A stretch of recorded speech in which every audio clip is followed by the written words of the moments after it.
Good evening.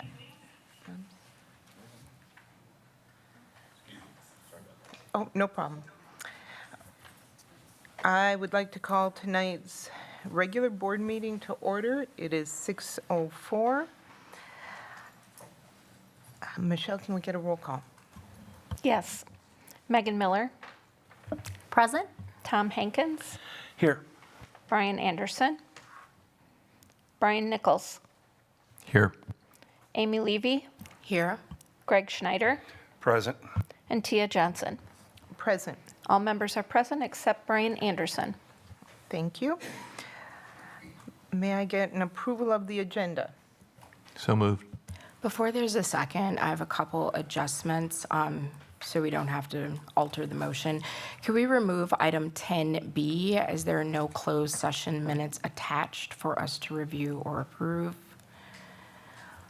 Also, item 8A lists the August Policy Committee meeting for tomorrow at 5:30.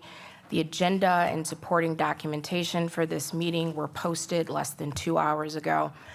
As committee members, we have the obligation to arrive to all meetings prepared and ready to execute the business of the district, and providing an agenda and supporting documentation less than 26 hours before the start time of the meeting, when we have meetings this evening and some of us have full-time employment, is deeply disrespectful. and not conducive to meeting our obligation as board members. So once we finish this, I'll actually move to postpone the August policy meeting to provide committee members a reasonable opportunity to come prepared for the meeting. My final issue is on July 3rd, 2 of the 3 policy committee members voted to move a proposed policy on gender language onto the full board. When I asked why this policy did not appear on the July 16th agenda, I was told by Board President Johnson, and I quote, "We have several other items that are going to require much time tonight." So again, I am asking, why does this policy, approved to move on to the full board on July 3rd, not appear on this evening's agenda? So to recap, if we could remove item 10B. Item 8A, the policy committee, I don't need another motion. I'm asking that that be postponed until committee members have the time to prepare. Again, those documents were just uploaded just shy of 4:30 this evening. And then my question of the absence of a policy that was approved out of the policy committee on July 3rd.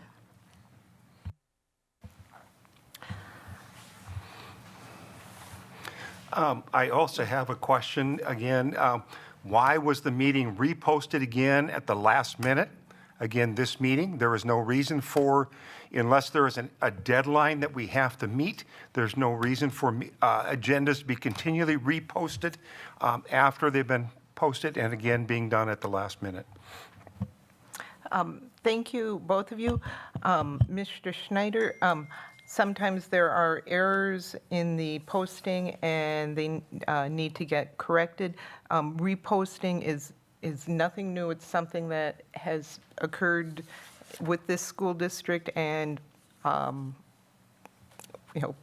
this is nothing new. Sometimes we catch errors before the 24-hour notice, which goes back to Ms. Levy's question about the 26-hour notice.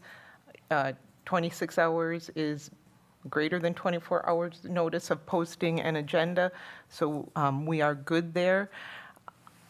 Just for clarification, my concern is not if it was posted in time to meet our legal obligation. My concern, again, is that I'm a member of the policy committee, and the agenda and the supporting documentation were just posted or made available to committee members just north of 4:30. We have committee meetings tonight, and I work a full-time job, so I'm not quite sure when I'm supposed to be prepared to attend a meeting that's happening tomorrow at 5:30. So my point, again, is not with the posting, but that practice is deeply disrespectful. So noted. Item 10B. Michelle, do we have the minutes for that? Were they posted or no? No, I was not able to get closed session minutes done, so she's absolutely right. There's none attached. Okay. And 10B, 8A, oh, and the gendered language, again, as I mentioned last time, that has been before the full board. We discussed it back in January. I don't recall that. Could you provide a date when the full board directed the policy committee and the will of the board to construct that policy language? I will, not at this moment, because we're in the middle of a meeting right now. I'm aware where we are. Thank you so much. And again, I would like to have 8A, the policy committee meeting, postponed because of the late nature of the posting, and it does not allow committee members to prepare to show up at those meetings ready to execute the business of the board.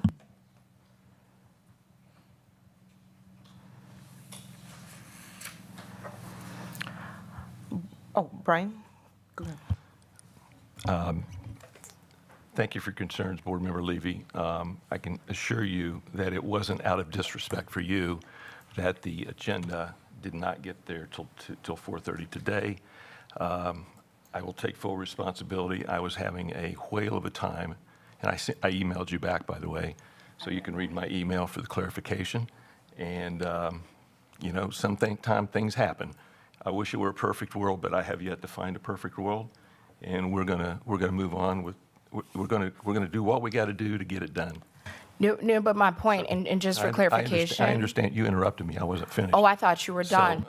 well, you don't have the floor yet either. That's up to Board President Johnson. So, again, I would have done everything, I've tried everything possible to get the agenda done and to everybody yesterday, and it didn't happen.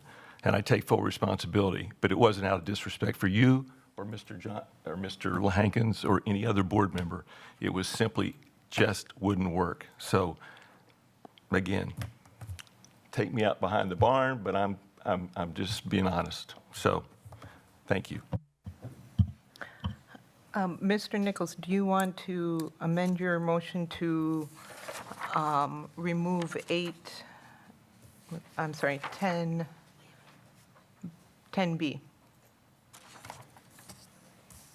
The minutes, yeah. Oh, I'm sorry. Did you make the motion, or was it? No, you made a motion to approve the agenda? Yes, I did. Okay. Would you like to make a motion to remove? I move that we approve the agenda minus item 10B, approval of closed session minutes, meeting minutes. Is there a second? I second.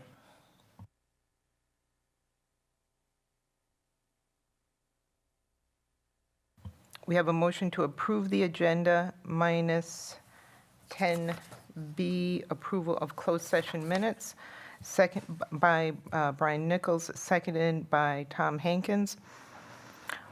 All in favor? You need to open the floor for discussion, please. Any discussion? And my hand is raised. I'm just waiting to be acknowledged.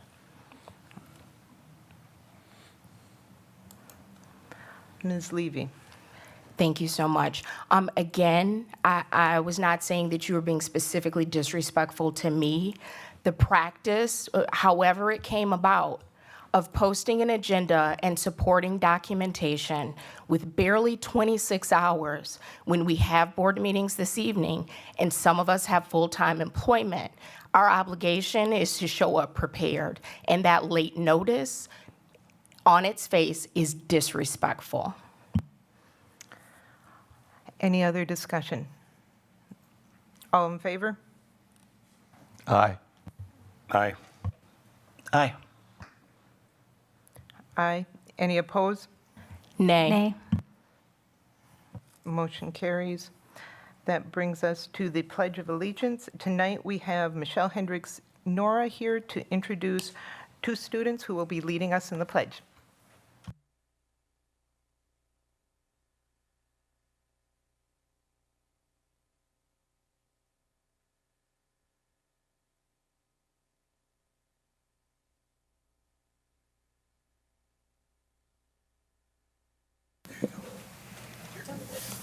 Good evening. I have Kamila Green with me this evening. She's going to do the Pledge of Allegiance. She is a Robertson Kruger, used to be a McNeil Lancer. She's participated in summer school this summer. We just finished up last week, and she also was part of our after-school program in summer school. So she's going to lead us in the pledge. I pledge allegiance to the flag of the United States of America and to the republic for which it stands, one nation, under God, indivisible, with liberty and justice for all. Thank you so much for that.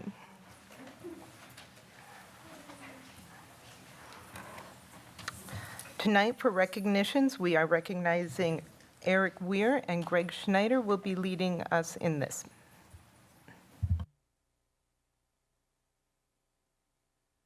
Oh, I'm sorry, Greg, I skipped to a upcoming events. Good evening. I am here to announce the upcoming events. The board and district are happy to share that coming up this week, August 7th, starting tomorrow, there will be a picnic beginning at 4 p.m. at Aldridge on August 8th. I believe it's 4 to 6, I believe. Commerce is hosting outdoor games at 5 p.m. while Merrill is hosting a house family game night also at 5 p.m. On Saturday, August 10th, the second annual Community Health Fair is being held from 10 a.m. to 1 p.m. at Beloit Memorial High School. There will be free immunizations, dental assessments with fluoride, vision screenings, backpacks with school supplies, haircuts, and more. Then on Monday, August 13th, Gadsden is hosting popsicles with the principals at 1 p.m. and Converse will host a reading hour on August 20th, beginning at 5 p.m.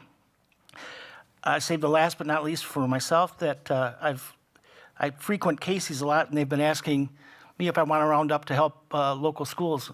And so I investigated a little bit, and by all means, they do. And they hand out grants to the local schools from the funds that are provided from the local Casey stores in Beloit will go to Beloit area schools, the buildings. They have to be applied for, I think, by the building admin or maybe a teacher, I'm not sure. But I know this works. I've talked to a couple principals that have used this. So I want to promote that for everyone to get out and spend some dollars at Casey's. The start of the school year is fast approaching, only 28 days until school begins. The first day of school for all students is on Tuesday, September 3rd. Letters for transportation will be sent during the third week in August. Wondering where your students' back-to-school school night is? Elementary schools are Wednesday, August 28th, from 5 to 6:30 p.m. Middle schools are Thursday, August 29th, from 4:30 to 6:30 p.m. Beloit Memorial and BLA are also on Thursday, August 29th, from 5 to 7. Thank you. And this ends the announcements for tonight.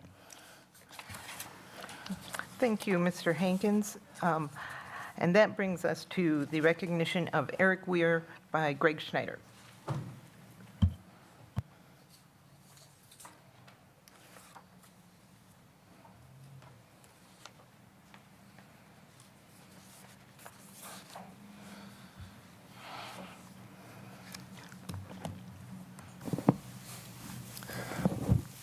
Good evening. We are immensely proud to recognize Eric Weir, Director of Special Education, for his achievements and contributions to our district and students. And having been in special education for over 40 years as a teacher and administrator, I truly understand how difficult a position that is, and how hard Eric has worked, and how he has elevated our district's profile on both the state, national, and international platform. Recently, he presented at the International Association of Special Education Conference in the Czech Republic, showcasing our district's proactive approach to inclusive education and federal identifications. His presentation underscored our district's innovative vision for inclusive learning. Now, the conference was attended by educators from around the world, and it was well received and generated discussion about our methods and strategies.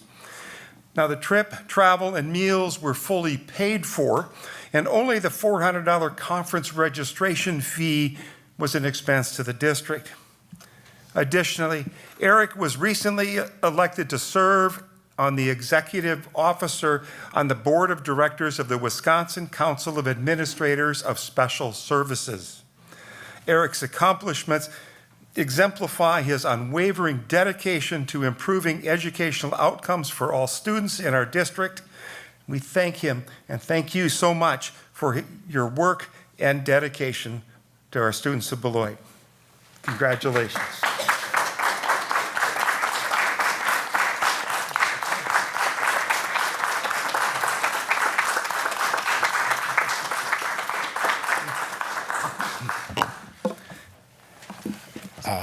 Thank you for this.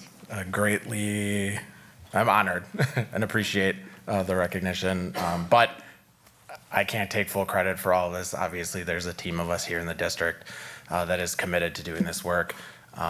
Melissa Beaver is our executive director of pupil services, obviously helping to support it, but we also have a very nice working relationship and partnership with Teaching, Learning, and Equity, and the team there that is also committed to doing this continuous systems improvement work.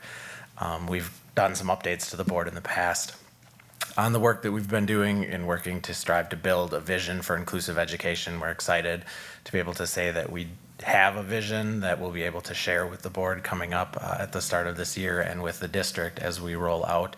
And that vision truly encompasses the voice of our administrators, our teachers, and most importantly, our students, which came from conducting a bunch of focus groups with them throughout this last school year. So as we work to tackle these identifications, we're committed to obviously our students and families and having them achieve the greatest amount of success possible in our schools.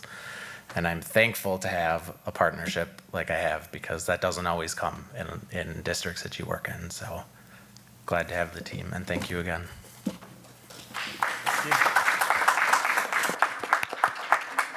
Dr. Garrison?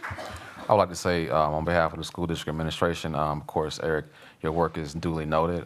Sometimes it goes without saying. I know every once in a while I'll pop over in the office and we'll have our conversations. But again, thank you so much for your dedicated work for the school district of Beloit. I know at times, again, that sometimes it's a thankless opportunity. You all do a whole lot for the students in the school district of Beloit. And so again, I just want to make sure that I put my thanks out to you.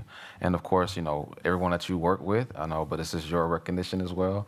But thank you so much for doing the work that you do for the school district of Beloit. It's very important.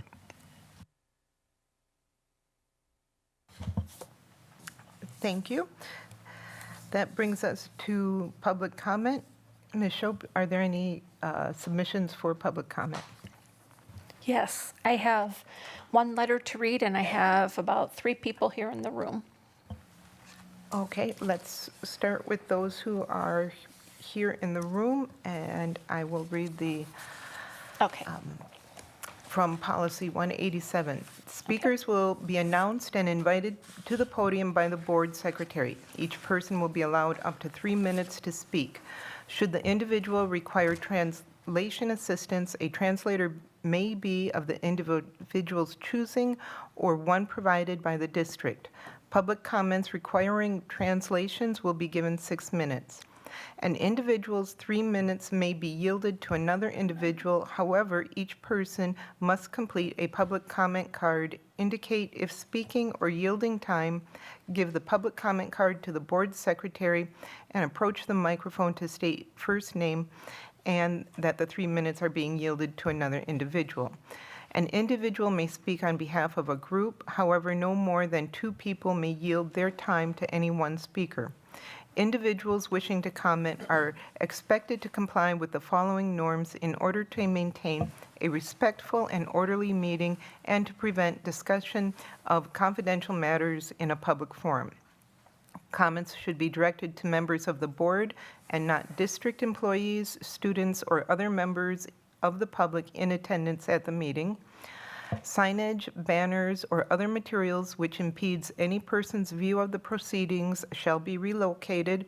Speech that is belligerent, disorderly, disruptive, repetitive, or which exceeds the allowable time permitted for each speaker is prohibited. Concerns or questions that entail the disclosure of identifying information regarding specific students are prohibited. Response from the board, if any, will be limited to clarifying inaccurate information, seeking additional information from the speaker, or acknowledging that the speaker has been understood. The board will not debate with an individual, and the board may not take action on an item raised during public comment that is not on the meeting notice or agenda. The chair will interrupt and rule an individual who violates any of these norms out of order. If ruled out of order by the chair, the individual's opportunity to address the board will end immediately and the microphone will be turned off. Thank you for your participation and courtesy. Ms. Shope, who is our first public speaker? Our first speaker is Sherry, and she's having 3 minutes yielded by Keisha and Eunice.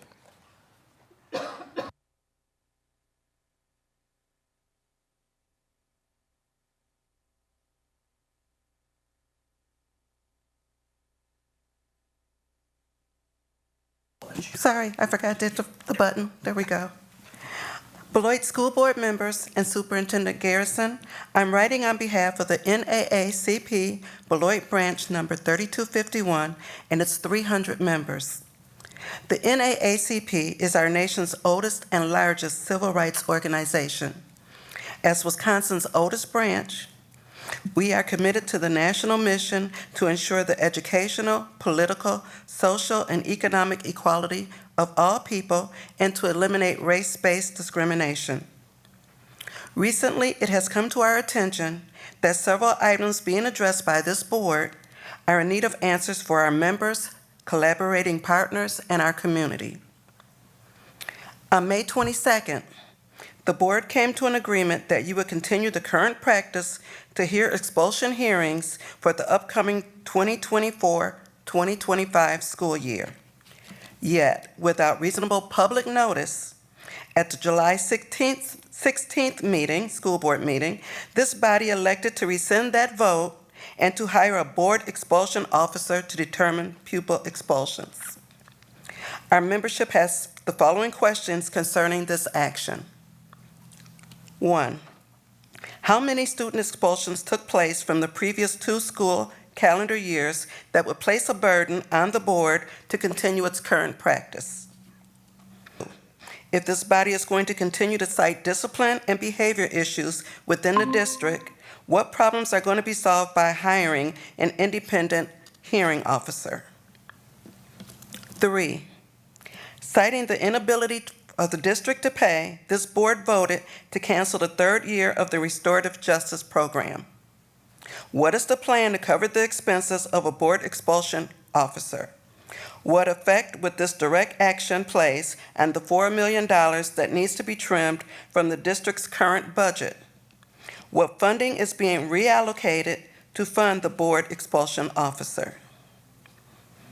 Our second inquiry is regarding the July 3rd Policy Committee meeting. At that meeting, a policy on gender language pronoun use was brought forth. Yet the agenda clearly stated that there was no policy. Without public notice or input from school district administration, the committee voted to move the policy to the full board for a discussion.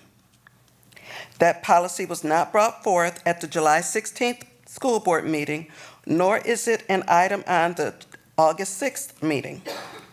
The membership feels this is a direct open meetings violation. Our question is, what is the status of that unnamed policy? The transparency of addressing and answering these questions is crucial to the trust our communities and family place on this board. Therefore, at this time, the membership would request a written response to our questions by August 16th. This will give the NAACP local organization time to review before our next board meeting and decide if the actions this body has taken is in direct conflict with our mission statement and policies. We look forward to your response. Respectfully submitted on behalf of the members of the NAACP Branch 3251, I am Sherry Pounds, President, NAACP Beloit Branch 3251. Thank you. Thank you. Ms. Schultz, who do we have next? Next, we have Pam Charles.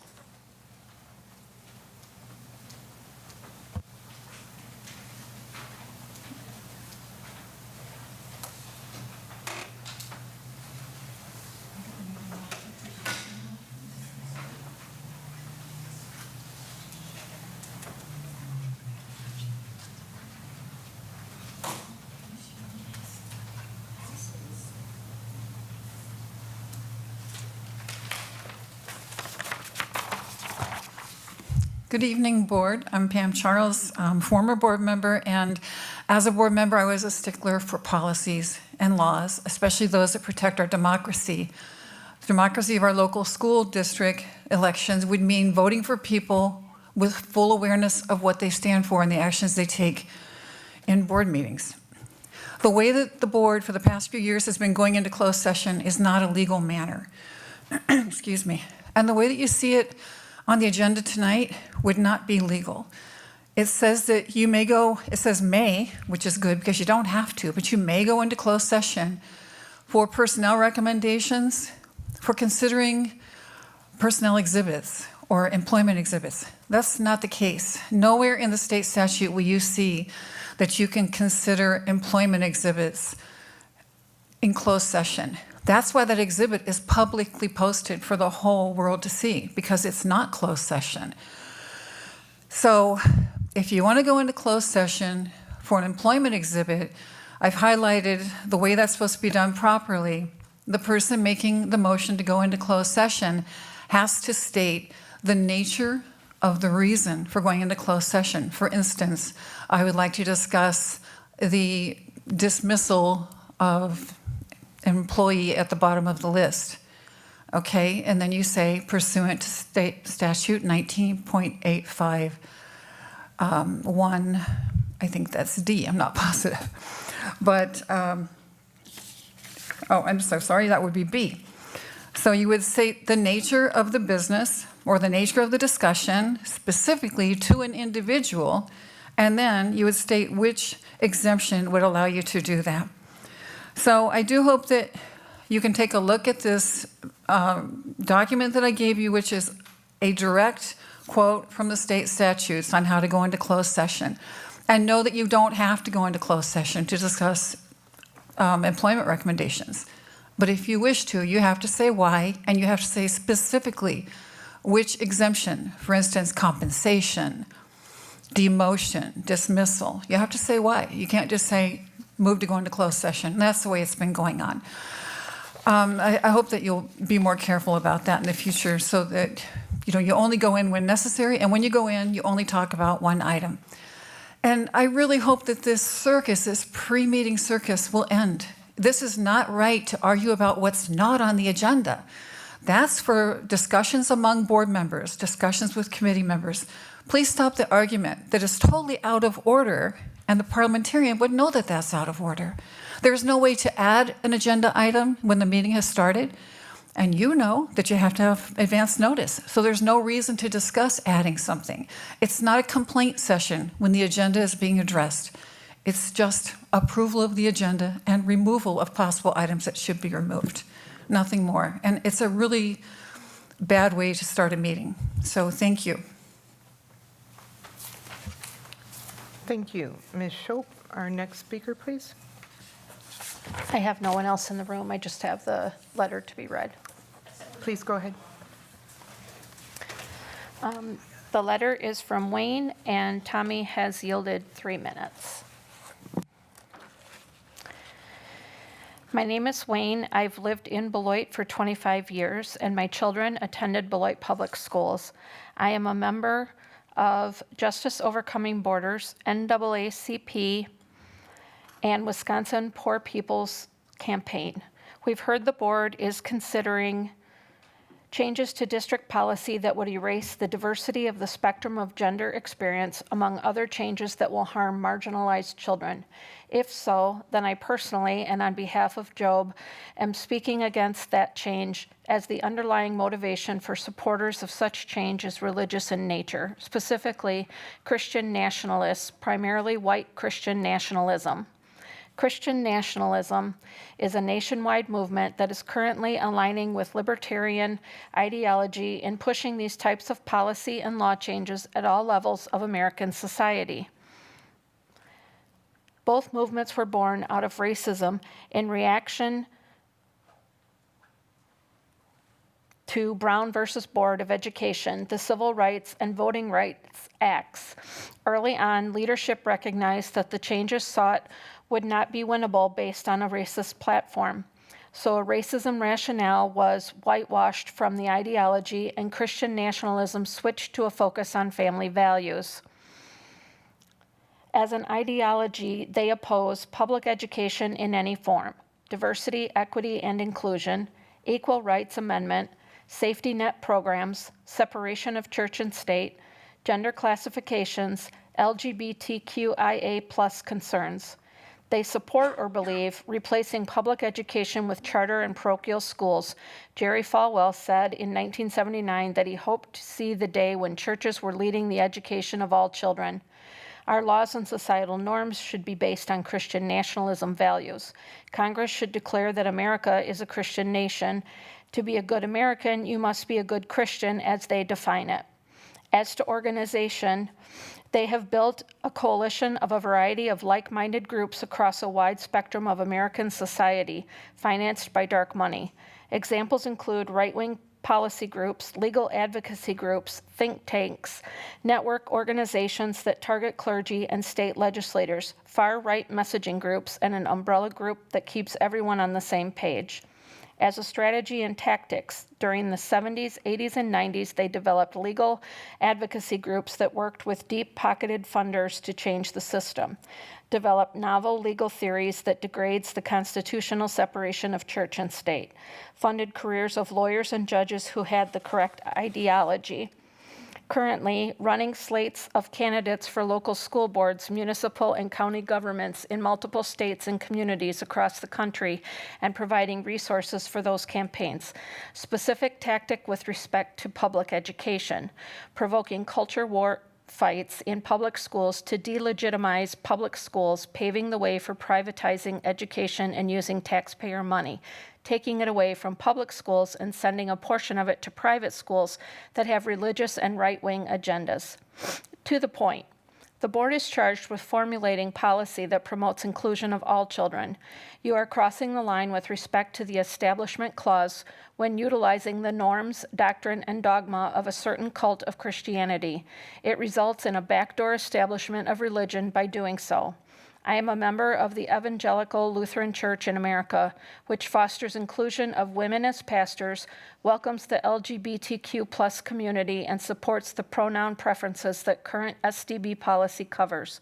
Additionally, Justice Overcoming Borders is part of the International Gamaliel Network, a broad coalition of faith communities share the same values. Love and inclusion are a driving force, not hate and exclusion. To change the inclusive gender pronoun of they, them to the student represents exclusionary policy and does not represent the interests of our diverse student population. As board members, you are targeted by well-organized groups of people who subscribe to white Christian nationalism ideology, which is calculated disruption to radicalize, divide, and polarize and take control of local government agencies with the express purpose of gaining control and power. The end justifies any means. They have multiple organizations like FAIR that has cooped language from Dr. King, and their arguments seem justified. However, if you look, quote, under the hood, you will discover a nationwide agenda on behalf of white Christian nationalism. For another, Wisconsin Institute for Law and Liberty, who fight against initiatives like Grow Your Own, which seeks to move the district from 95% white teachers to one that is equal to the diversity of the students served. They are against curriculum that would teach a truthful, fair, and balanced history of America. And they craft policies like hiring independent hearing officers to keep the school-to-prison pipeline flowing. We challenge this board to have the courage to resist the challenges presented by Christian nationalism. Finally, kudos to the district for the progress made over the past 3 years, the crafting of working strategic plan involving the community at large, and for flying the pride flag. Keep it up. And that's all I have for public comment. Thank you, Ms. Schultz. That brings us to item 5A, legislative update. Ms. Miller? Thank you so much, Board President Johnson. I had my hand raised earlier, but I think you missed it. I just wanted, it's okay, no big deal. I just wanted to, although I don't know if he's still in the room, congratulate again Mr. Weir, because, and some context was just provided by that last public comment. It's a radical idea that public education is for every child. And it was only since 1975 that we actually had codified language around serving every child, and it's certainly have been iterations of that legislation. And I'm just really proud of him and our district for being leaders in making sure that we are equitably meeting the needs of every learner. So I just wanted to share that. For the legislative update, there's not very much today. I'll have a comprehensive update ahead of the next board meeting with some updates on legislation, because there actually were just some recent updates to Act 20 that I'd like to share. But for today, we are coming up on a deadline for submitting a resolution for the WASB. I just totally spaced on the word, but the convention in January. And so I would really like it if our fellow board members, if we could collaborate or maybe just submit our own proposals. The time to bring those forward would be for the next meeting. So Board President Johnson, if it's okay, I would really love to have a section on the next agenda for discussion of resolutions. If there's any feedback or disagreement on them, I think we would still be able then to fit that in to the first September meeting, would just by the skin of our teeth make it to the September 15th deadline. So I just think it would be prudent to include that for sure on the next agenda. Some examples, I made some notes of things that we could consider for proposals that other districts have proposed, since we are leaders in policy and part of our job is to be state advocates. Some boards in the past have made proposals around things like opposing voucher school funding, commenting on revenue limits, and making suggestions for funding reform, which certainly, as we're coming into yet another difficult budget discussion, is important for us, I think, to be voices from our unique experience in Beloit and to contribute to the state platform discussion on education funding reform. Could be an example of one. Another one could be, I believe Sun Prairie submitted one a few years ago about standardized testing. So just like maybe thinking about the things that we struggle with that, maybe brought us to run for this office that we care a lot about and would like to see some changes made. And I was hoping that we could have had some kind of a workshop, but if anybody wants any assistance at all in helping to craft a resolution, whether or not I agree with it, I'd be more than happy to sit down with anybody and help with the language. So just an open invitation to my colleagues. The only other comment that I had for the legislative update is Board President Johnson, I just wanted to confirm the date to invite our legislators. And I just wanted to just remind, I didn't lose track of anybody's comments. Like Mr. Hankins had some good comments about who to invite, making sure that we're very inclusive and extensive with our list. So I just wanted to throw that back out there. And if we could get a confirmed date, that would be amazing, because I'd love to get that out. Okay.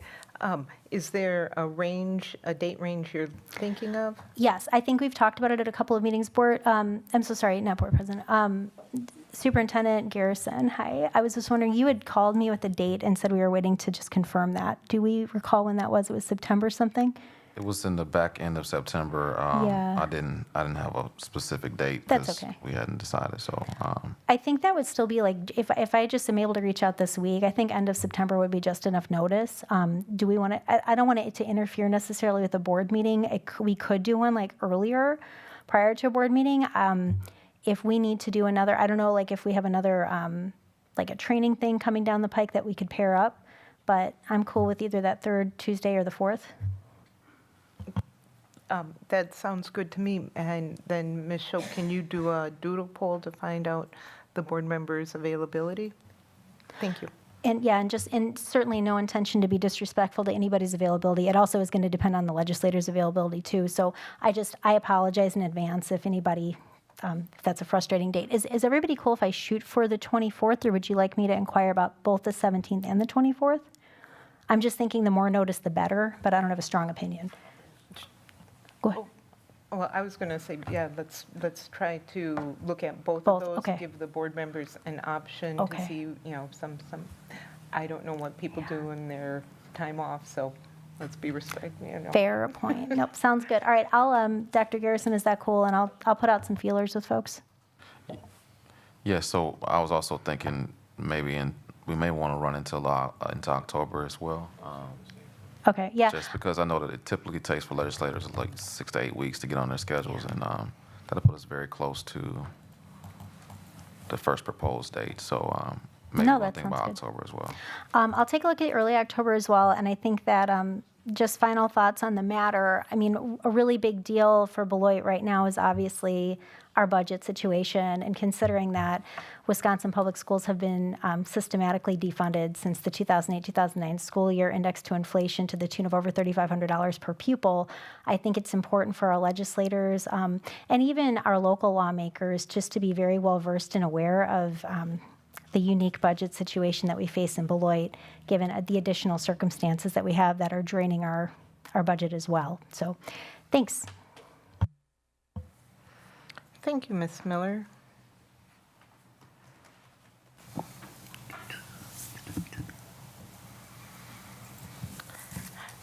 Okay, that brings us to item 6A, the June 24th monthly financials.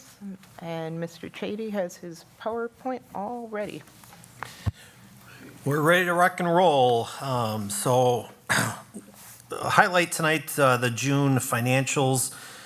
June's a very busy month, and I think that you'll see that as exhibited through some of the materials that we'll share tonight.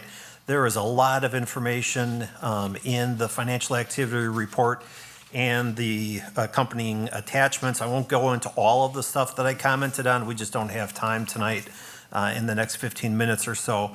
But I'll begin with the cover page, talking about it being unaudited, and I've got some opening remarks here as well on the next page. You know, the readers, the users of this information really need to take note that the following information is unaudited at this point in time and is subject to change and will change. While we have most of the significant accounting activity accounted for in the 23-24 school year, we're also aware of some outstanding invoices yet that are still forthcoming. We anticipate those invoices coming in, honestly, within the next couple of weeks. So we've done our best to kind of book an estimated value that we think is appropriate given the circumstances, and we'll adjust that. And then our audit with regards to the financial statements will take place the last week of August. And then the auditors will work through those materials through September and October and probably into November. The audited financial statements are due to the Wisconsin Department of Public Instruction in December. So just to kind of set that stage for everybody. Jump ahead, and we're going to talk a little bit about the monthly summary report that's presented here. You can see the revenues and expenses that come in during the month of June. Quite a lot of activity with revenues of over $48 million coming in June alone, and expenses of almost $46 million, again, in June alone. So a lot of activity, and we'll talk a little bit more about that in just a little bit. When looking at our revenues and our expenses, the good news is in the month of June, revenues outpaced expenses by almost $2.3 million. So that's actually beneficial to the district. With regards to all that activity, I've got some pertinent notes that carry on here on this page and then on to the next page as well. And I just want to highlight some of those for us. Point number one, nearly 40% of the district's total all fund revenues are accounted for in the month of June. Again, $48+ million represents almost 40% of the entire district budget, all funds, not just Fund 10. That's substantial. That's a lot of activity. Point number two, not all of those revenues come in the form of cash. So while we account for $48 million in revenues, it's not all cash coming into the district. Some of it is accounts receivables as well. And I did share through a separate correspondence to the board, can't remember if that was this morning, early this afternoon, our accounts payable as of June 30th was just under $4.75 million, $4.7 million in accounts receivable at the end of June. So point number three, while special education records $9,650,345 in revenues, that's really the result of an interfund transfer from Fund 10, the general fund. So essentially, that's the subsidy that's necessary from Fund 10 to make Fund 27 operational in order to provide those services to students with IEPs. Point number four, much like the revenues, June is also an expenditure-heavy month. Again, $45.7, almost $45.8 million in expenses get booked in the month of June. That, too, is over 36% of the district's total all funds expenditures being booked in that single month. So keeping in mind 40% of the revenues occur in June, 36% plus of our expenses occur in June. That's a lot of activity. Point number five, payroll-related expenses, salaries, and benefits for those school year employees, teachers, paras, et cetera, that get paid over the course of the year. So their payrolls in the months of July and August are also processed in the latter part of June and then backdated for the 23-24 school year as an expense. However, the cash for those payrolls doesn't actually go out of our checking account until the July and August payroll dates. So again, contributing to the amount of activity that's out there that takes place. Number 6, we've talked a lot about this over the last couple of weeks. Self-insurance benefit costs require an entry that's used to capture the anticipated or the expected costs incurred but not yet reported. Those are for claims that are incurred by insureds in the latter part of the fiscal year where the associated billing and the insurance coverages have yet to be processed by the medical provider system and or our third-party administrator. That was a substantial entry that was made. To be very honest with you, when I look at that entry this year and in comparisons to prior years, I want to go back and look at that entry again. Stephanie and I looked at it once. We thought it was right. We processed it. Doesn't mean that we didn't miss something, though. So we'll go back and look at that entry yet again and perhaps even share it with our auditors to affirm that, yeah, we got it right the first time. To be honest with you, I hope we didn't, because if we didn't, that would typically be favorable for the district, but we'll work through that and check on that. Point number 7, in the month of June, we have a significant amount of expenditures that occur with regards to the payment of tuition to School District of Beloit resident students that are attending their educational process via open enrollment, the school voucher program, or through the independent charter school options. And that expense was over $15 million. And we'll talk a little bit more about that here again. And then lastly, the final point again is kind of a repetition.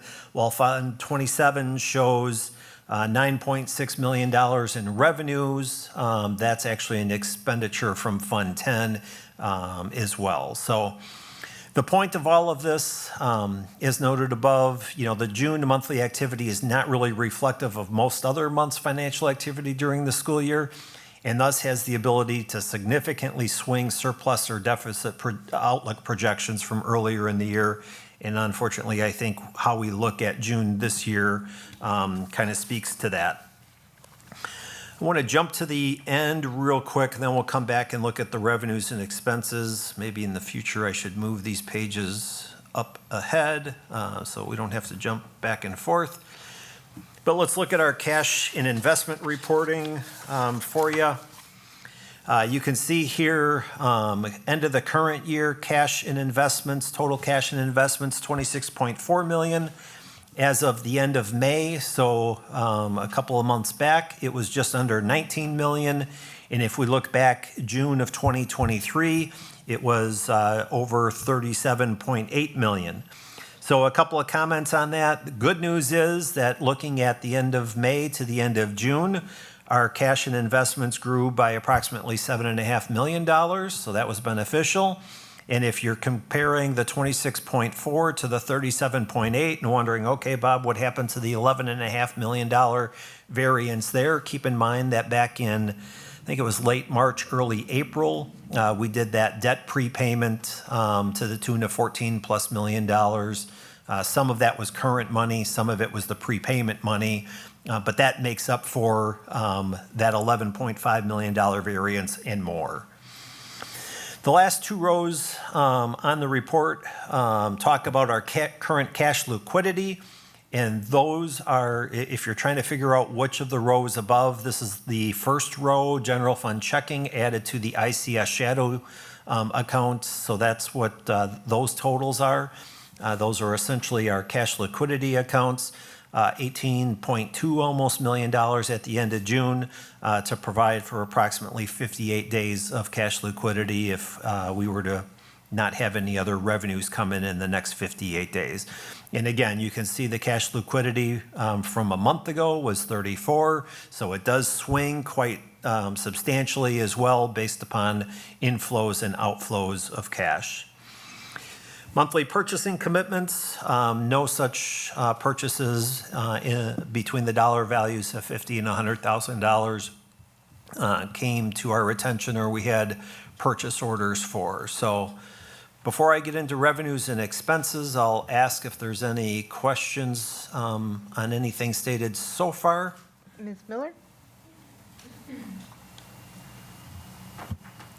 Thank you so much. I just want to make sure I heard the numbers correctly. So of our total budget, what I heard so far is we are spending approximately $10 million to make up from the shortfall of what the state does not provide to the district to fully fund special education. Is that correct? That would be accurate, yes. Cool, so that's 10. And then did you say $15 million to voucher and independent charter schools? I believe it's over that value, yes. Oh, okay, well, that counts for me rounding up to 10, Yep. so we'll call it 15. Okay, and then, and we're still cutting $10.8 million in order to get to a balanced budget? We'll see that in about 15 minutes. Lovely, so by my, so please forgive my math, but that's $36 million out of our budget, right? Did I add that-ish correctly? Depending upon how we phrase it, yes. If you add those three together, yes. So we are spending $36 million of our local taxpayer dollars to statewide vouchers and independent charter, which are both completely out of our hands because those are state judiciary and legislative decisions, right? $10 million because the state does not fully fund special education, and $10.8 billion because of, like, many reasons, right? Right. A number of things. Okay, so of things that we can control, like in that $36-ish million figure, that's not like a whole lot in that number that the district can control, but that's a really significant chunk of our budget. And the reason I point that out is because while I had the privilege of knocking doors with some of my colleagues on the board last week and other conversations that I've had with community members, people feel very strongly that we can solve our budget issues unilaterally or singularly by making certain types of cuts or managing our funds differently. But what percentage-ish of our budget is $36 million? Our total operating budget, 114-ish? yeah, Let me just jump in real quick. Yeah. So it's 15 for the voucher program, and then of course another 10 goes that we have to pay from our Fund 10. So it's really 25 million. So that's 25, Yeah, and 25. then And the then 10.8. 10.8 is just our deficit that we have here in the school district year over year. Okay. So when we add that to that number, that could be a little, well, I don't want to speak for Ms. Chase, it could be a little confusing. However, we do know that the 10 million is transferred and the 15 million is also transferred. So that's 25 even if we million. round it down to 25, that's just shy of a quarter of a budget? shy of that, yeah, it's a $120 million budget, so. Okay, Yep. so, a decent chunk. And again, I just want to make that point because those are dollars, like in expenditures that we can't control, like those are decisions made by the state. And in fact, the independent charter language was added in the 2015-2017 biennial budget under Scott Walker. And so just like it was recently added, I mean, that's something that people need to think about when they go to the polls and who they're voting for, because those are our local dollars that are out of our hands and away from directly servicing our children here in the district. But thank you so much for clarifying. You're welcome. Any other questions before we move on? Mr. Hankins? Oh, yeah, just a point of clarity. When we talk about the 15 million to charter schools, that's also inclusive of the open enrollment people to different schools. Is that correct? It does, yes. The So this 50 isn't Right. owned by the state. It's our students that have left the district or choose to leave our district. That's kind of controllable. I mean, that number isn't controllable, but the amount of students that leave here, it's our money to start with, and it walks out year after year. Mm-hmm. Thank you. Yep. If I may, the voucher program is not just our students, it's the state. Yeah, I just want to clarify that the voucher program is statewide, so it goes to pay for like Racine, Milwaukee, et cetera. I do believe it was stated somewhere like 6 to 7 million was open enrollment. We'll see the open enrollment revenues and expenses here momentarily. Thank you. All right. Hearing nothing else, I think perhaps we can move on. See if I can blow this up and make it a little bit bigger. Does that capture? That falls off the page.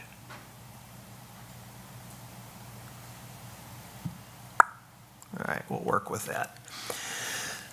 So we want to talk a little bit about our revenues and expenses tonight. And again, much more information is provided in the monthly financial activity report, but I'll do my best to focus on the big picture here. I'm going to scroll down, just start at the very end of the general fund, Fund 10. You can see in the June 23-24 monthly activity, we've got $34 million plus dollars received in the month of June. And you can compare that over a couple of columns to the right. It was over $36.7 million in June of 23. So down 2.6 million or so. But more importantly, perhaps we can look at the fiscal year to date activity. So over the course of the 23-24 school year, $96.4 million in revenue coming into Fund 10 as compared to $95.6, almost $95.7 million in revenue in the prior year. So our revenue year-to-year comparison is up almost $740,000. So that I think perhaps is something to note and to celebrate. We're going to jump back up to the top of page 1, talking about property taxes, source 211 here.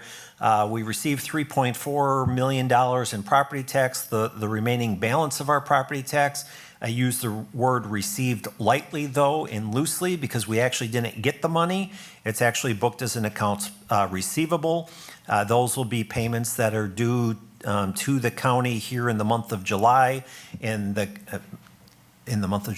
were due last month, now that I think about it. And those payments will be processed by the county and paid to the respective municipalities mid-August here. So we'll be seeing those funds come in probably within the next 2 weeks. Continuing down the page, source 341, general tuition open enrollment. So this is tuition incoming to the school district of Beloit from students that reside in other public school districts, and yet they choose to attend here at the school district of Beloit. $993,718 incoming. Let's see. Yeah, I think we can leave it at that. You could see that that's a little bit higher than what was budgeted, though it's also a little bit less than what the actual amount was last year. Again, a factor of how many students actually open enrolled into the district and for how long they were here. We're going to skip over the $207,000, just trying to use a $500,000 cut for verbal comments tonight. Equalization aid, state equalization aid, 621 is the source number there. You could see $21.3 million received in the month there. 100% of our budget amount, and you can also look at comparisons to the prior year where we trail a little bit because our aid fell off last year. While we received $21.3 million, we didn't get the cash, all right? So we don't get all of that in cash. A lot of that $15+ million that goes out to other public school districts, that goes out to the independent charter schools and to the voucher programs. Some of that cash is used to make those payments as well.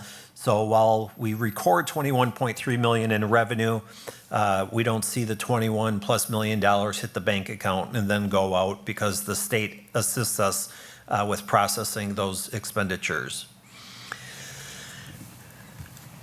Achievement gap reduction, source 630. I'm sorry, one other comment about state equalization aid, and I think this is important to note, and this will kind of be repetitive a couple of times today.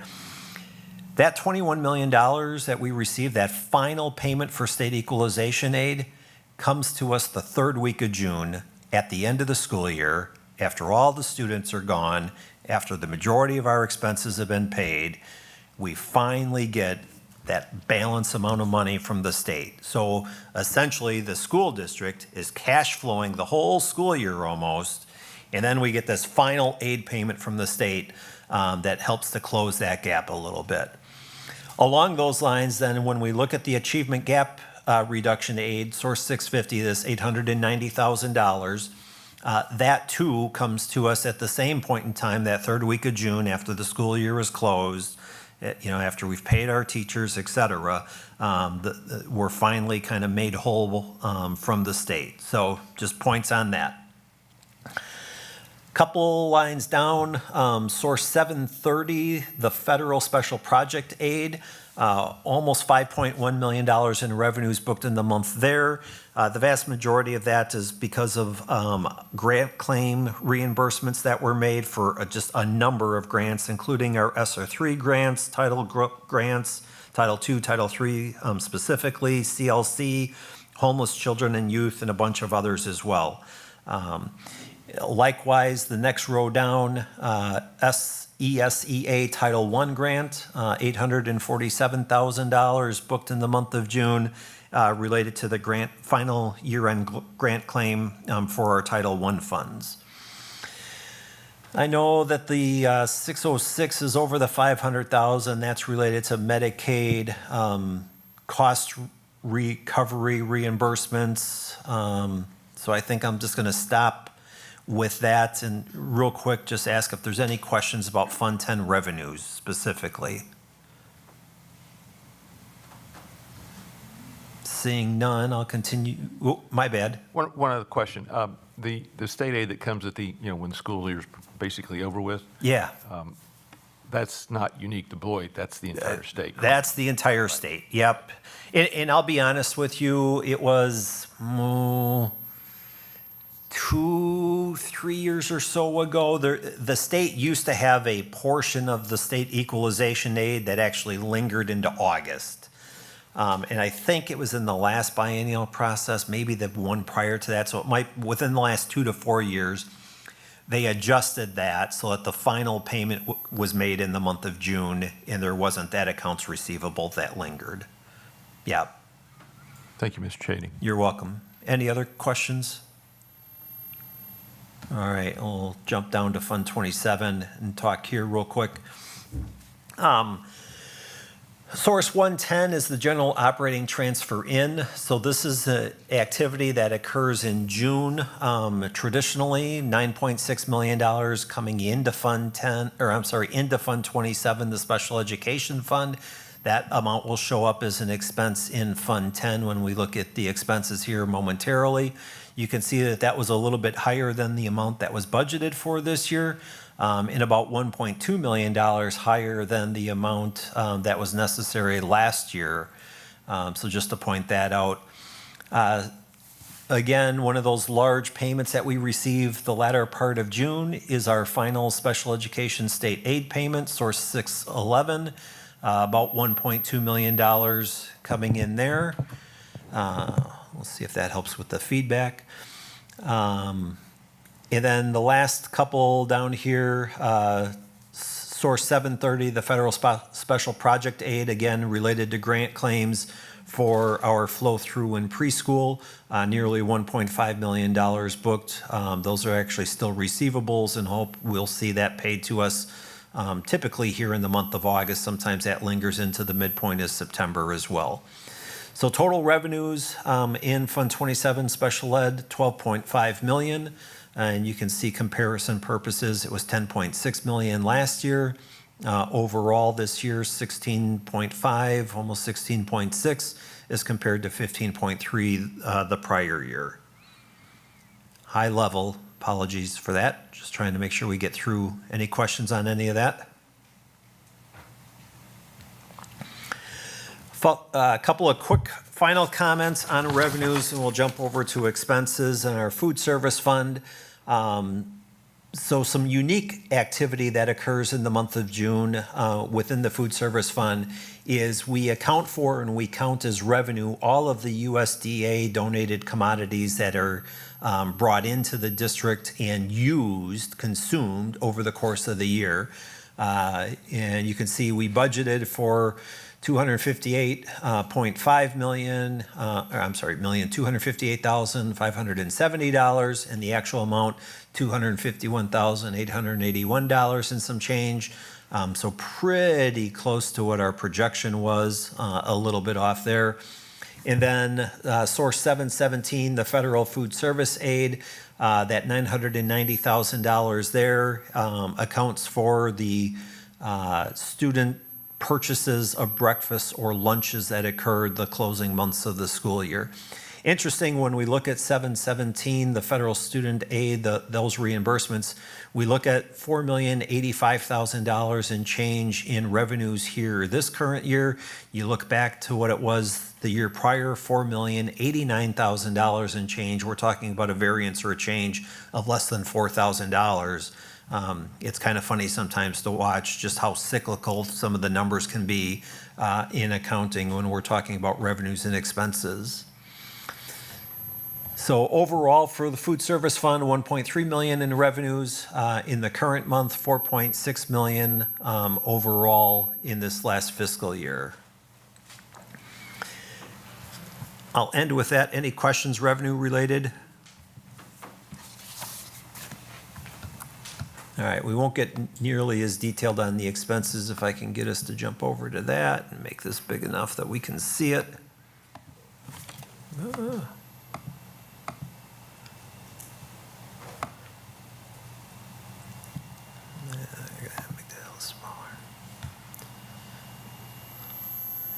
All right, lots of detail on the expenditure pages.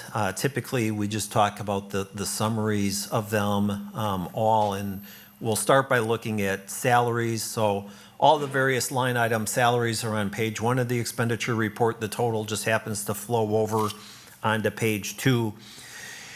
And hopefully you can see or follow along here, monthly expenditures for salaries in the general fund, just under 7.2 million, $7,189,000 and some change. You can see last year, same point in time, $6,951,000 and change. So some modest growth, a couple of $100,000, but you got to keep in mind that all staff also received that 4.07% wage or salary increase last year, which would have helped contribute to that. So when you're looking at month-to-month growth, you got to keep that in mind. When we look at fiscal year to date, at the end of June in the current year, under 35.5 million in salaries and wages paid. And over on the right-hand side of the page, looking at June of 23, nearly $38 million in salary and wages paid. So our salary expenses within the general fund are down approximately $2.5 million from point to point. Looking at employee benefits, 5.3 million booked in the month of June. If we look over to what it was in June of 23, you could see it being 1.7 million. That immediately causes, or should cause people to ask the question, why the huge discrepancy? And again, if we go up and look specifically, okay, am I still on? Okay. Anyway, if we go up and look specifically at line 242, the health insurance, you can see $4,146,000 booked here in June of 24 as compared to $710,000 booked in June of 23. So again, a pretty significant discrepancy or difference there. Stephanie and I looked at those numbers prior to her booking them to make sure that they were accurate. They looked right to us at the time, though it causes me to question it again, right? Stephanie's on vacation today, back tomorrow. So hopefully later today, later this week, she and I will review that entry again to make sure that we're good. Continuing down, we'll talk about purchase services, 18.3 million booked in the month of June here as compared to 17.1 million last year. And specifically, let's go up a couple of rows. There's this row 382, payment to Wisconsin school districts. That has expenses of $7,547,000. You can look over, that was 7.2 million last year, so growth of almost about $300,000. That is for our school district of Beloit resident students that are attending via open enrollment in another public education setting, public school setting within the state of Wisconsin. Now, you may look at that and think, well, you got almost $300,000 in additional dollars there. That must mean that you have more kids going out this year than you had last year. which isn't necessarily true. Open enrollment out has been relatively stable. However, the state did increase the value of the tuition that's paid or transited between districts. So that increase in tuition expense from year to year really drives that increase more so than the number of students actually departing the district. But to the point earlier, we bring in approximately $1 million or less than $1 million for students open enrolling into the school district of Beloit, and we pay out $7.6 million outgoing for students that are departing the district. So we're net on the losing side by over 6.6, probably close to $6.7 million. Not good. A couple of rows above that is the payments to, below that, payments to the state, Object 387, $7.6 million here as well as compared to $5.6 million last year. So almost a $2 million increase, which causes people again to wonder why. So these are payments that are primarily the result of School District of Beloit students that are attending a local independent charter school option. The Lincoln Academy's up the road, not to say that they get the lion's share of the money. It doesn't mean they get all of it. But if we really look at what's driving that expense increase there, if I do recall correctly, the Lincoln Academy last year increased or added 2 additional grade levels to their programming. So those 2 grade levels likely contribute to additional students, and those additional students increase the tuition expense, and it kind of nets out accordingly. The state also increased the tuition amounts, which is different than the open enrollment amount going to the independent charter school, which also then boosts that expense that goes accordingly. Not going to talk about the non-capital objects under 500,000, capital objects as well. Jump down. General fund transfers, again, this $9.6 million that exits the expenses in Fund 10, the general fund, and then shows up as revenues in Fund 27. So total expenditures in our general fund, just under $41 million. More than it was last year. Last year at the same point in time, it was $35.3 million. And again, there's about $4 million worth of that health insurance IBNR incurred but not yet reported entry that certainly is providing the swing there. More importantly, if we look at our year-to-date actuals, $97.6 million here in June of 24 as compared to $98.2 million in expenses in June of 23. So good news that our expenses are actually less this year than they were last year in the general fund. Quick pause and any questions on general fund expenditures? Good deal. Mr. Chady? Yep. I just had a question going back to insurance. Yeah. Either last meeting or the meeting before, we talked about insurance kind of in depth a little bit. Yep. And it was kind of in the conversation that we were going to, you thought it was our best interest to reach into the $2.5 million because there might be some things on the horizon with the insurance. So I just want to equate that with that conversation with what you're saying that you want to check with Stephanie on to make sure you're okay, or is there a correlation between those conversations or not? Yeah, well, I think insurances, our district insurances, both our employee benefits insurances and our property casualty workers' compensation insurances are large values. We make every effort every year to try to minimize those impacts to the best of our abilities. It was a hard pill to swallow this year. However, I think we're talking a lot about that health insurance, that large entry that takes place in the month of June, and how that entry in and of itself has the ability to really swing what our outlook is from, do we end the year in a surplus or end the year in a deficit position?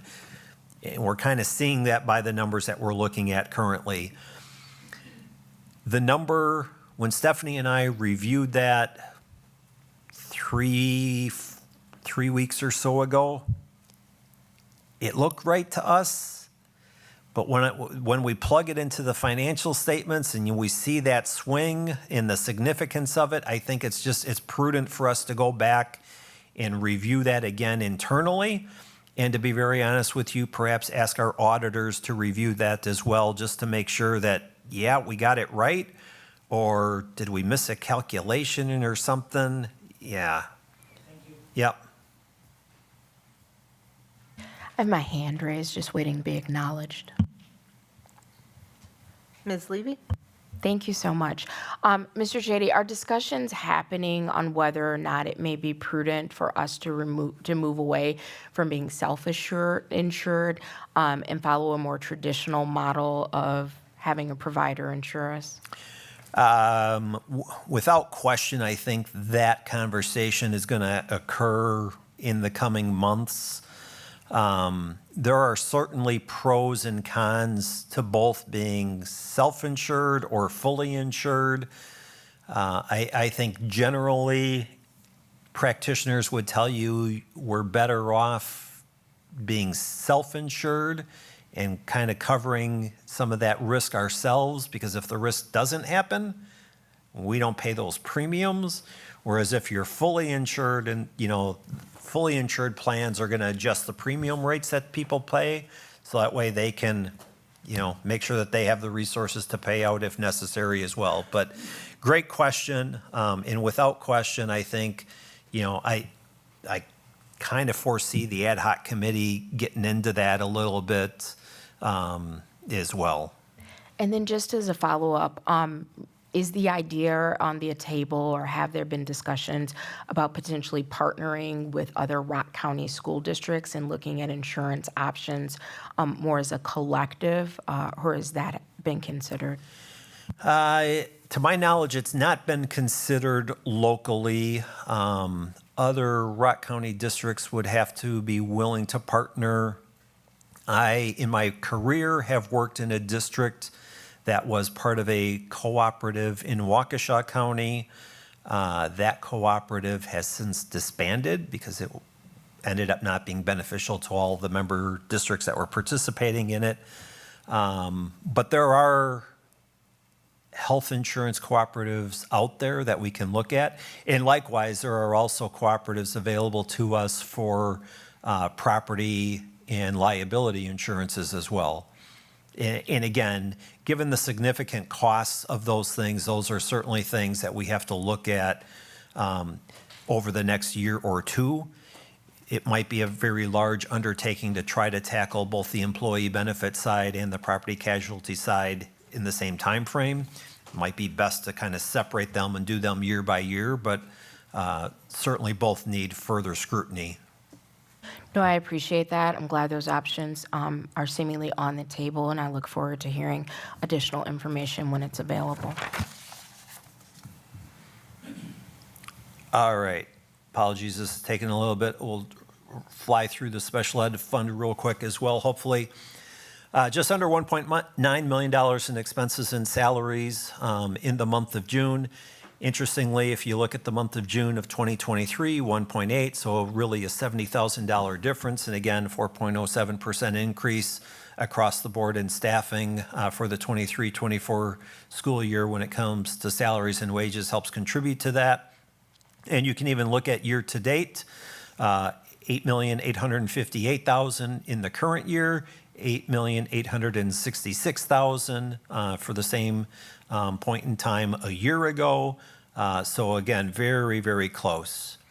Employee benefits, almost $1.5 million this year, $500,000 last year. We can scroll up the page, and if you look at source 242, the health insurance, you'll see that the health insurance alone is just under $1 million more this year than last year, thus contributing to these differences that we see down here with both monthly and year-to-date. So again, just another reason for us to review those numbers to ensure that, yeah, we got it accurate, and perhaps if not, so that we can get it corrected and accurate.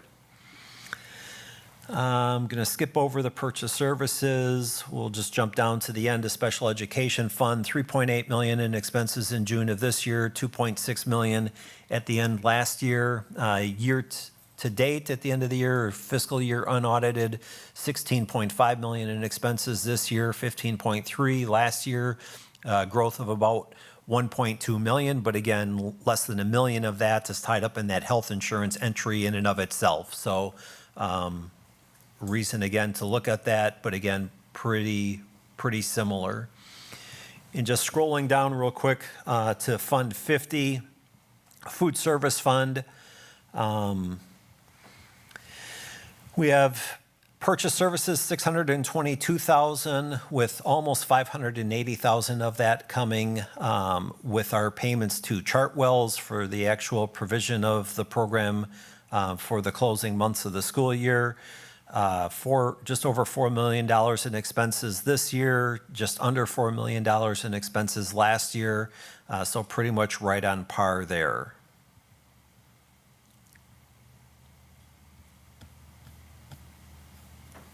And scroll to the end, again, almost 46 million, $45.8 million in expenses, about 36% of our expenditure activity for the whole school year takes place or gets booked in the month of June alone. So sorry for the timing of all of that, but there's a lot of activity that occurs in the month of June.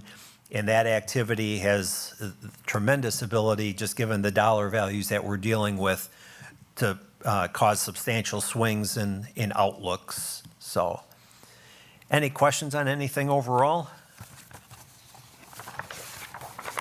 Go ahead, Ms. Miller. Just a quick clarifying question. To Board Member Levy's point, is it like legal? Like I've read about how in other states there's such thing as like municipal co-ops for health insurance and things like that. Is that allowed legally in Wisconsin? And if so, would it be possible to enter into an arrangement with like the city of Beloit to share and reduce cost overall? It is possible. That's a doable thing.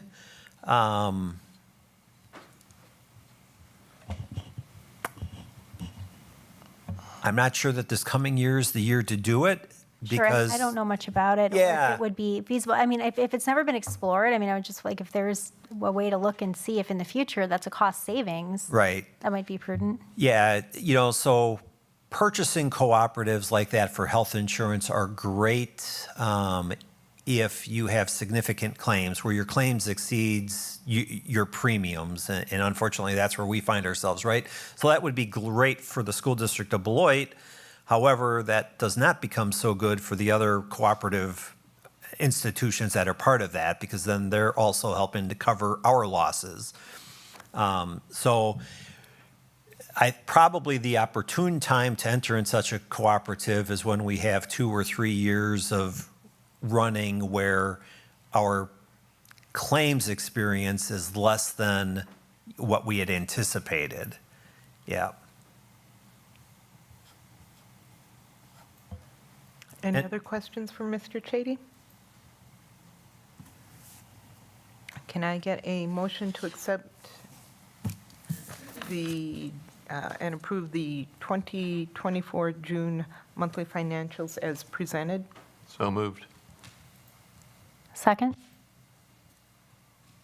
Motion approved, or motion by Brian Nichols, seconded by Megan Miller. Any discussion? Hearing none.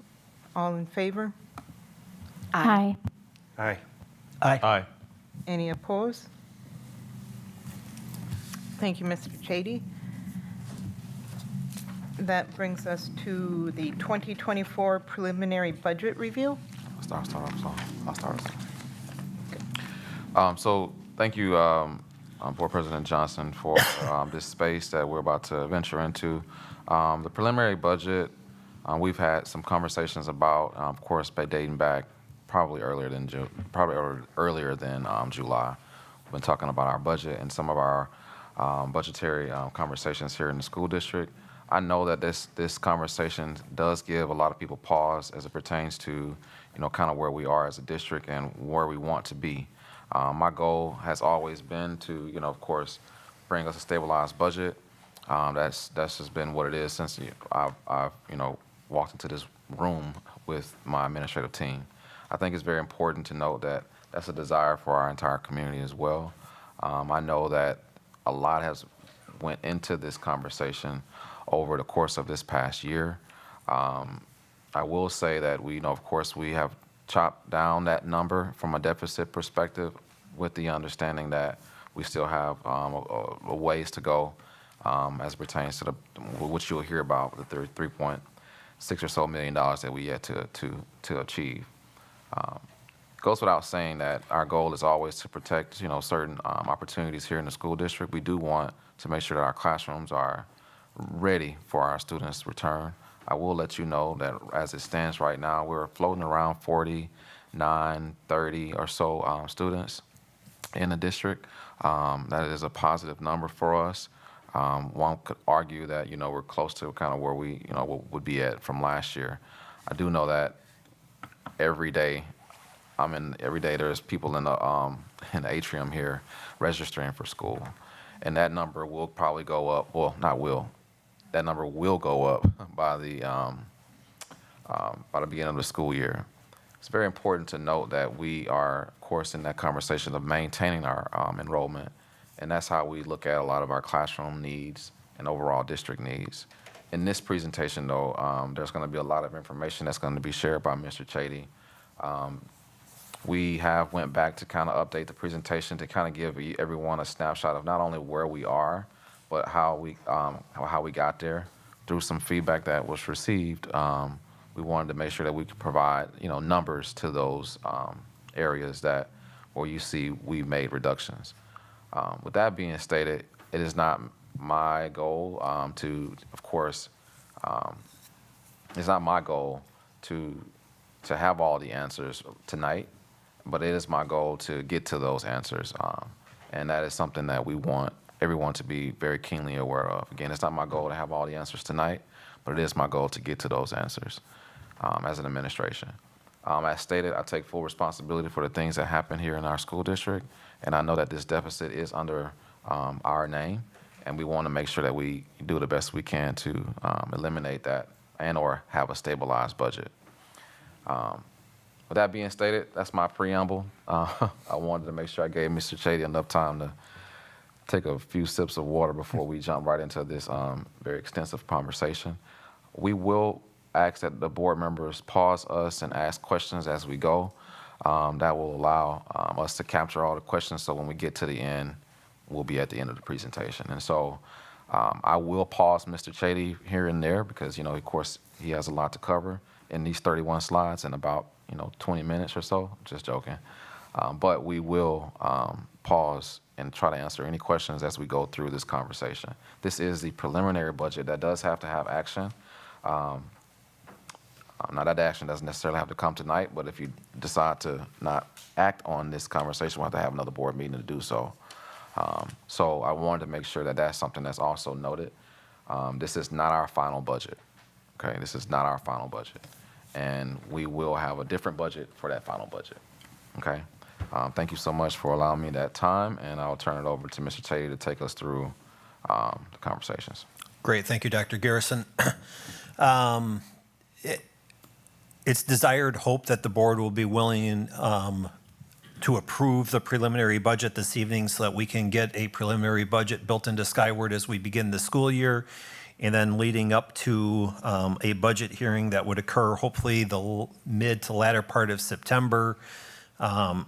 We need to have a budget hearing in place prior to being able to enter into a cash flow borrowing situation that we anticipate needing for later this fall as well. So kind of timing of everything plays out here. I'll also note that the presentation that I'm about to share with everybody here this evening what replaced the presentation that was posted to board docs on Friday and available to the public over the weekend. Same content, just more content and enhanced content that will speak to some of the budgetary reductions and kind of the changes along the way. So, meeting with Carol Fox, the ad hoc committee chair, on Thursday, she offered some suggestions, which quite honestly I had heard before from others as well, and we've tried to build that into the budget to the best of our ability. So today, to be honest with you, we're going to start and try to build a little bit of a history as to what's happened before we even get to the preliminary budget presentation. So we've got some new slides and some new content really at the front end of the presentation. So we'll talk about the budgetary challenges and changes and where we started back on April 3rd when the April 2nd referendum was defeated. We essentially began with a $10,878,700 projected budget deficit. As compared to where we are today, as of this presentation today, our budget deficit's about $3.7 million. So that's reflective there, and that actually is even different than what it was presented to the ad hoc committee last week, Wednesday, and I'll note those changes along the way. So as noted, we'll talk about the budgetary changes along the way and attempt to answer those questions and to build knowledge of the changes incorporated into the budget process to date. So I want to go way back to the April 2nd, 2024 referendum slide, because this is where that $10,878,700 budget deficit for the 24-25 school year came into play. You may recall that we were asking the public for $9 million to exceed, not because that would alleviate or eliminate the $10.8 million budget deficit, but that would help to offset and minimize some of those expenses or some of the impacts. The loss to the district didn't come to be, but regardless, that's where that $10.8 million value came from. Thereafter, throughout the spring, April, May, we started talking about some of the budgetary reductions, and these go back to that May 21st school board meeting presentation. Same slides that the board saw last month during the committee meeting and the school board meeting. However, have populated now the actual expenditure reductions attributed to each of those line items as well. So you can see the reduction of the administrative staff, that 4 FTE provides a savings of almost $529,000. The reduction in the secretarial support, those 2 positions, a savings of over $137,000. And down the line, there's the 20 vacant professional educator positions. Those positions were vacant during the 23-24 school year. However, they were budgeted for, and that budgeted value was $1,672,000. So again, that's not 20 people that are losing a job. It's 20 positions that are being eliminated because they were vacant the entirety of the 23-24 school year. And so on down the line.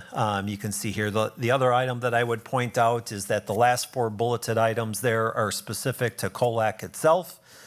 Perhaps the dollar value doesn't equate out to what people are expecting there, and perhaps there's more to come. But just to point out that those 4 positions are COLAC positions. And then we continued on with staff compensation and benefits, slide 2, which really focused more on the health insurance side of the house. Here, we are proposing to increase the employee contribution of their health insurance premium from 2% to 4%, and that will be a cost shift of $257,000. That is a reduction in the school district's expenses. However, that does come out of employee paychecks to help cover those costs. So important to point that out. And then the adjustments in the HSA contribution schedule. This was kind of a hard one to estimate. But when we look at the employees that were hired during the 23-24 school year, received the full value of the HSA contribution, and then departed without fulfilling the year's worth of service, it kind of equates out to about $37,500. So that's the value that we are utilizing there. Any questions on comp and benefits before I? Go ahead, Ms. Levy. Thank you so much. With respect to the HSA contribution schedule, would it be a win-win? And by win-win, I say, you know, district and teaching staff or actually all employees, that it, and I get your point about us paying it up front, and then if people leave, if we do contractual clauses that if you leave, then you have to pay this back. That way, if anyone benefits from getting that money up front, I'm not sure what those specific benefits would be, they have that option, and then we aren't left out of money if someone departs before expected. Yeah, totally support that idea. Right there with you. However, contractually, federal regulations prohibit us from enacting such a provision. Could you, and I understand you're moving efficiently through the presentation, which I appreciate. Yeah. But can you explain that a bit more, why we couldn't have that clause that if they left early, that as a part of that is a penalty to repay?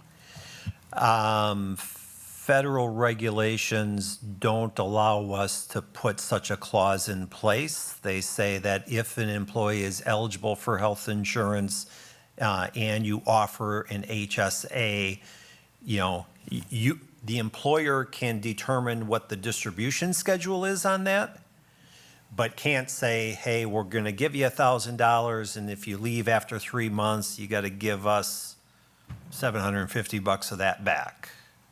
Okay, so last question. Do we have the legal flexibility to be creative with that? Because there is a clause, correct me if I'm wrong, Dr. Garrison, where if an employee leaves after they sign their contract, before the contract is completed, that there could be a repayment or some type of financial penalty assessed. Right. Are we able to increase that amount to cover this, or is that? Sure. And if it's going to take, you know, too much time, feel free to answer that offline. Thank My you. good friend, Dr. Didi Almaderis here. Good evening. I just wanted to reply to that. HSAs are governed under IRS oversight, and when you contribute a certain amount to an HSA and it goes to that bank account, oftentimes it is taken into consideration as spouse and both spouses' total contribution max. And so we can't contribute a certain amount to an HSA and have them pay it back to us because they got the tax deference on the way in, but then now they're paying us back. It is just simply not allowed, and that's because of the IRS provisions. Yeah. And we definitely don't want to violate those. But are we able to increase that penalty for leaving early? Yeah, Just in general? The liquidated damages, certainly the board could consider for next spring when contracts come up again with regards to changes. The thing I would point out there is that you may be imposing a higher liquidated damages for employees that aren't on our health insurance.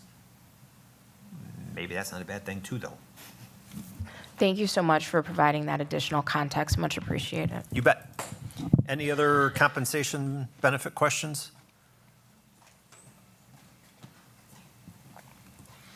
All right. We'll continue on and talk about our district facilities. So in our 23-24 school year budget, we had budgeted $550,000 as a capital improvement trust fund transfer to Fund 46 from Fund 10 if Fund 10 was in the financial position to provide for that. It ended the year not being so we did not make that transfer. But more importantly, as we're looking forward to the 24-25 school year, that's $550,000 that we have removed from that budget as well. What that means is we were hoping to try to set money aside into that capital improvement trust fund to help pay for future capital improvement projects, roofing projects on our schools, asphalt parking lot surface maintenance, et cetera.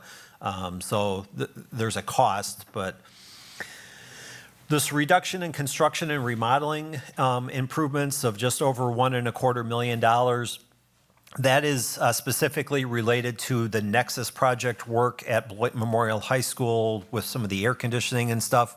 That project should be wrapping up here this month. Will likely carry on a little bit into September and October would be my guess, as well, with just some troubleshooting items as we bring systems online.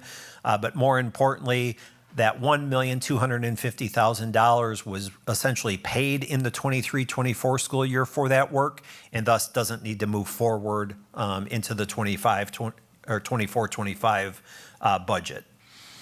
The attrition of a facility supervisor position, that position was vacated about a year ago. The position was retained in our position control structure. Let's just see how this works. We'll see if Mr. Bricko needs additional support or not. And more importantly, we'll see where the district is financially to determine if that's a position that can be retained. Given where we're at, we've decided to remove that position at present point in time.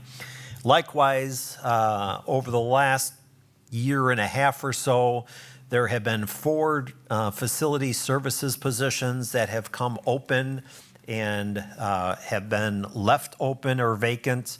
And given our current operations and financial statuses, we are recommending that we attrition those 4 positions as well, which provides $322,000 plus in savings. Mr. Chady? Yes. I think Ms. Levy has a question. Oh, I can wait until a natural break in the presentation. I just wanted to get my hand up so you know that I had a question. Thank you. Okay. Yeah, I'll be done here. The last bullet speaks to our HES custodial staffing and contract there. Mr. Bricko and I worked with local HES and regional HES leadership as well to make changes, some significant changes to our contract, both in staffing and where they're located, and some days that the HES staff won't even be called in as well. It's hard to put a ballpark on what that actual value is. We estimate it to be at $250,000 in savings, and to be honest with you, I feel that it'll be stronger than that, but we really won't be able to, did we hit the mark for a year from now? But I think we're pretty good there. So I'll stop, and I know there's questions on facilities. Thank you so much. Recently, we spent a good amount of time talking about the upgrades to the fire systems at Beloit Memorial. And forgive me, I don't recall if that was budgeted for 23-24 or 24-25. Which budget does that work fall in under? And then my follow-up to that question is, if that work has begun, are we on target with respect to what amount was budgeted, or are we over or under on that? Good question about which fiscal year. In entire honesty, Board Member Levy, I honestly don't know. It may very well that we booked perhaps some of the materials, received some of the parts in 23-24, and then installation and maybe some of the parts will occur here in 24-25, or maybe it was all pushed forward to 24-25. I'd have to go back and look. With regards to where we stand on that project, on Monday, Johnson Controls, and I believe the electrician vendor that they utilize will be on site at Beloit Memorial High School to actually begin the project. Despite Mr. Bricko and I's efforts to try to get it underway sooner, it hadn't come to be, but we've been able to facilitate them to be Johnny on the spot and have staff here on Monday. So anything you want to say? Okay, yeah. Thank you so much. Yep. Any other facility questions with regards to budget reductions? Mr. Chade, I can jump in on this on the instructional side here. All yours. Next slide. When it comes to maintaining programming, instructional resources, and special education, naturally you see these numbers and they're not as high as the other spaces. One of the things that we, of course, try to accomplish in this conversation is making the reductions where it's needed, but also protecting the integrity of the needs of our classroom. And so, yes, we are starting to get more into the granular numbers where, $2,000 will add up. $2,000 here, $2,000 there. Eventually, it'll add up to a much larger number.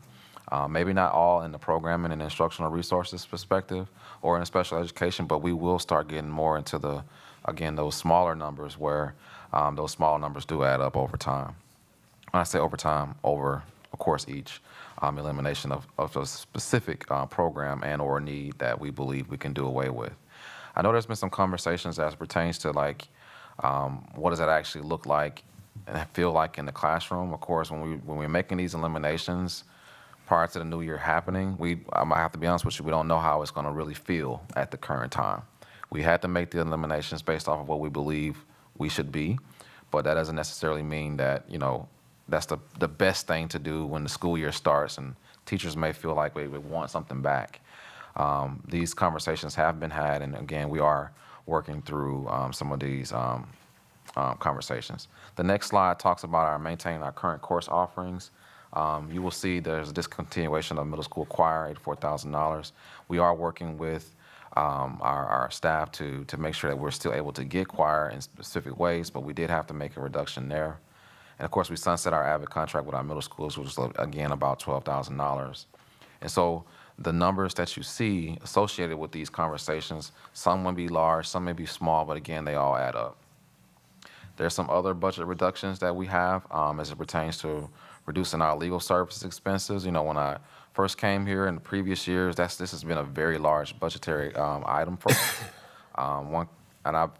We've always tried to, you know, use our legal services as needed, and we're in that conversation as we speak.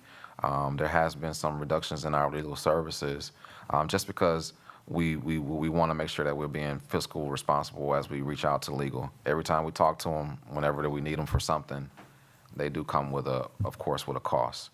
Of course, you already know about the Swiss conversation, and then again, we are reviewing staff additional pay addendums and overloads.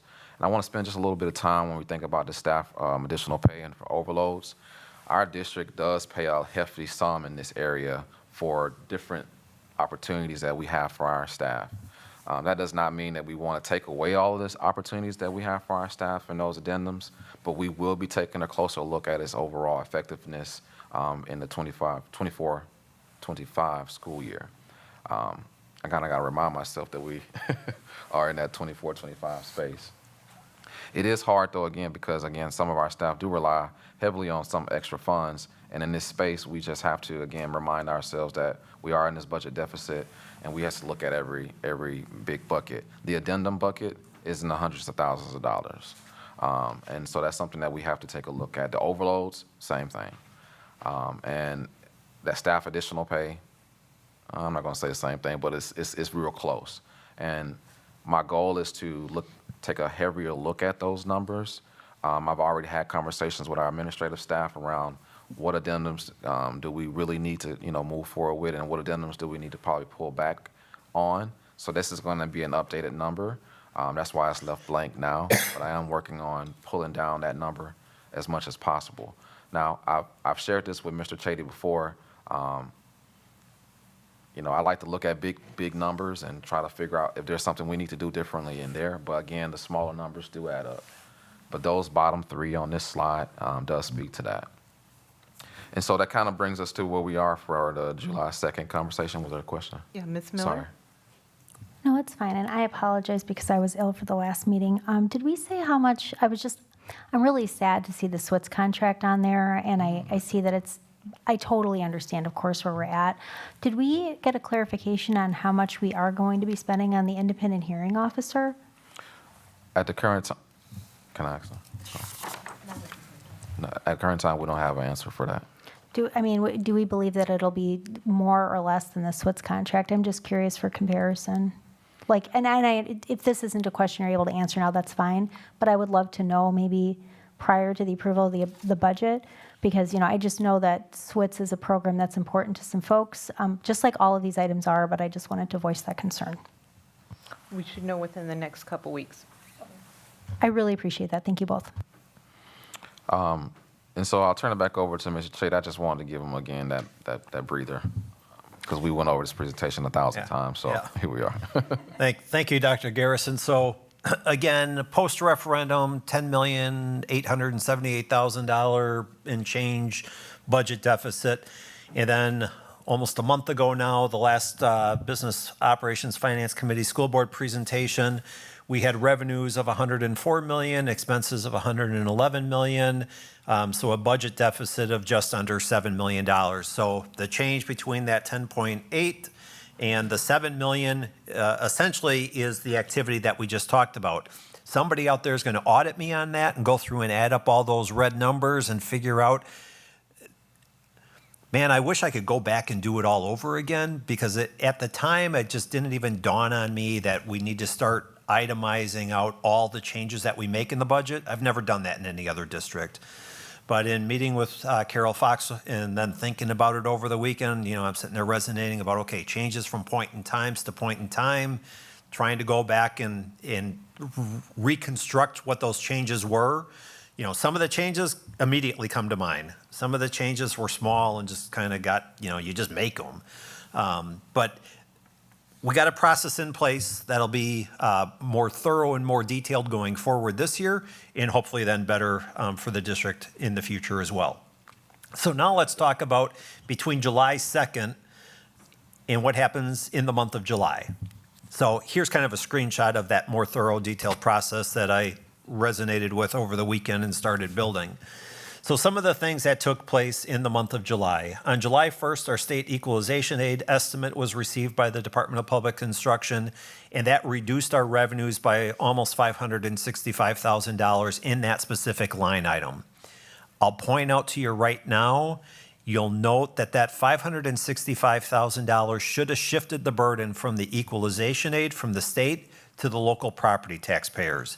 That property taxpayer amount entry is missing in the month of July. You'll see that again in a couple of slides, so just keep that in the back of your mind. ESSER 3 carryover, so a large revenue value that helps close this gap between July 2nd and really July 31st. Is we identified that our ESSER 3 carryover, the amount of the grant that's still remaining, that's available for us in the first 3 months of this 24-25 school year, just under $2.1 million.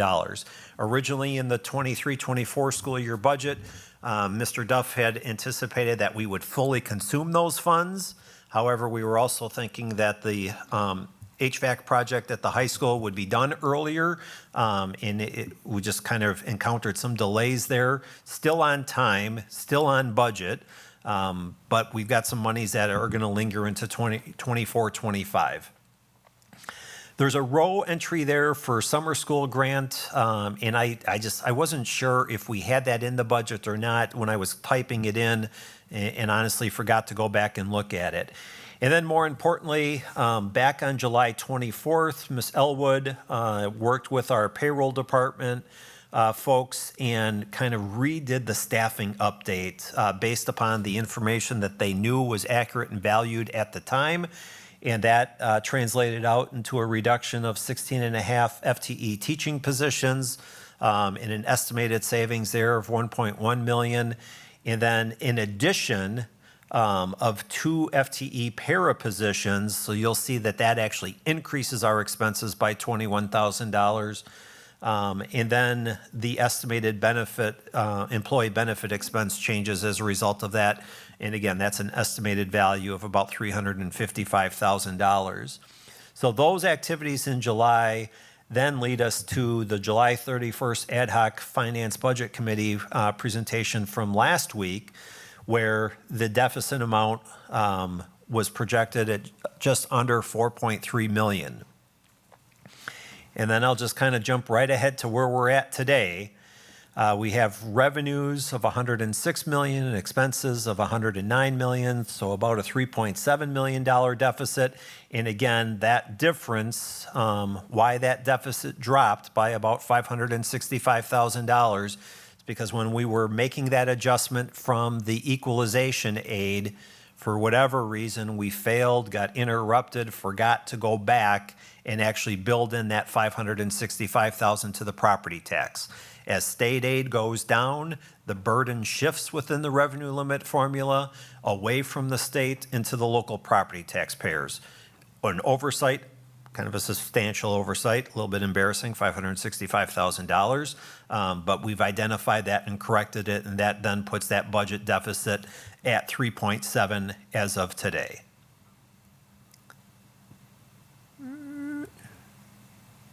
Got my slides a little mixed up there, but that's okay.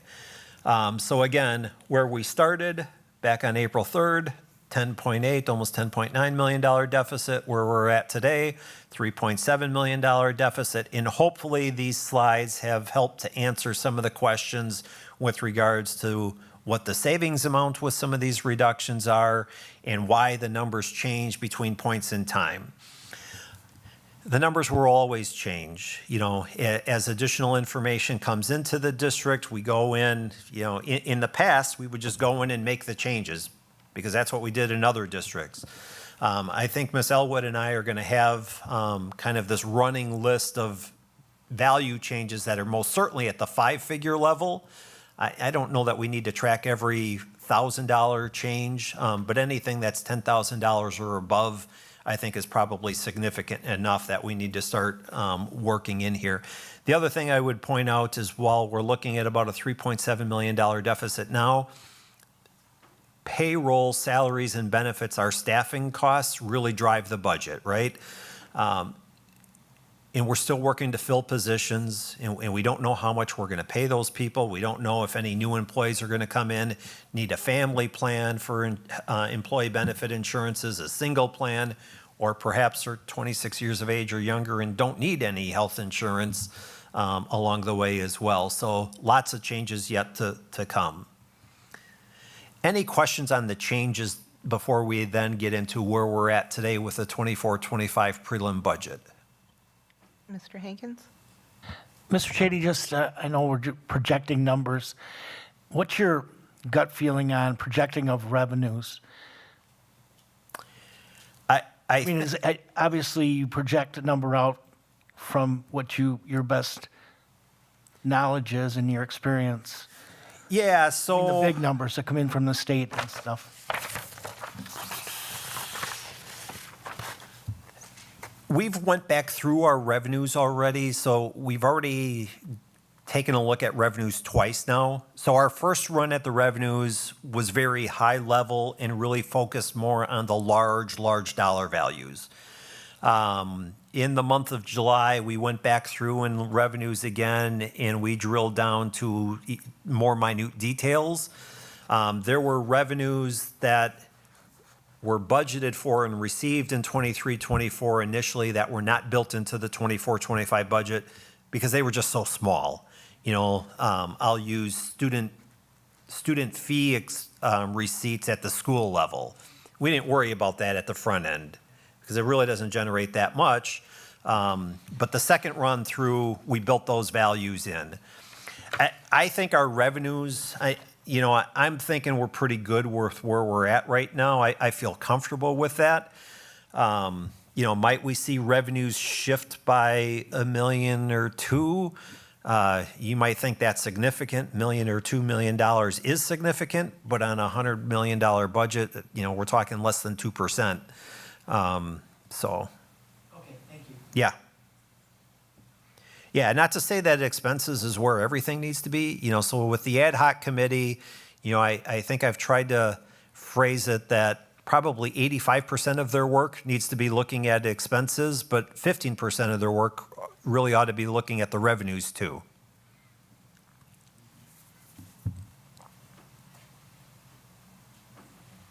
Any other questions there?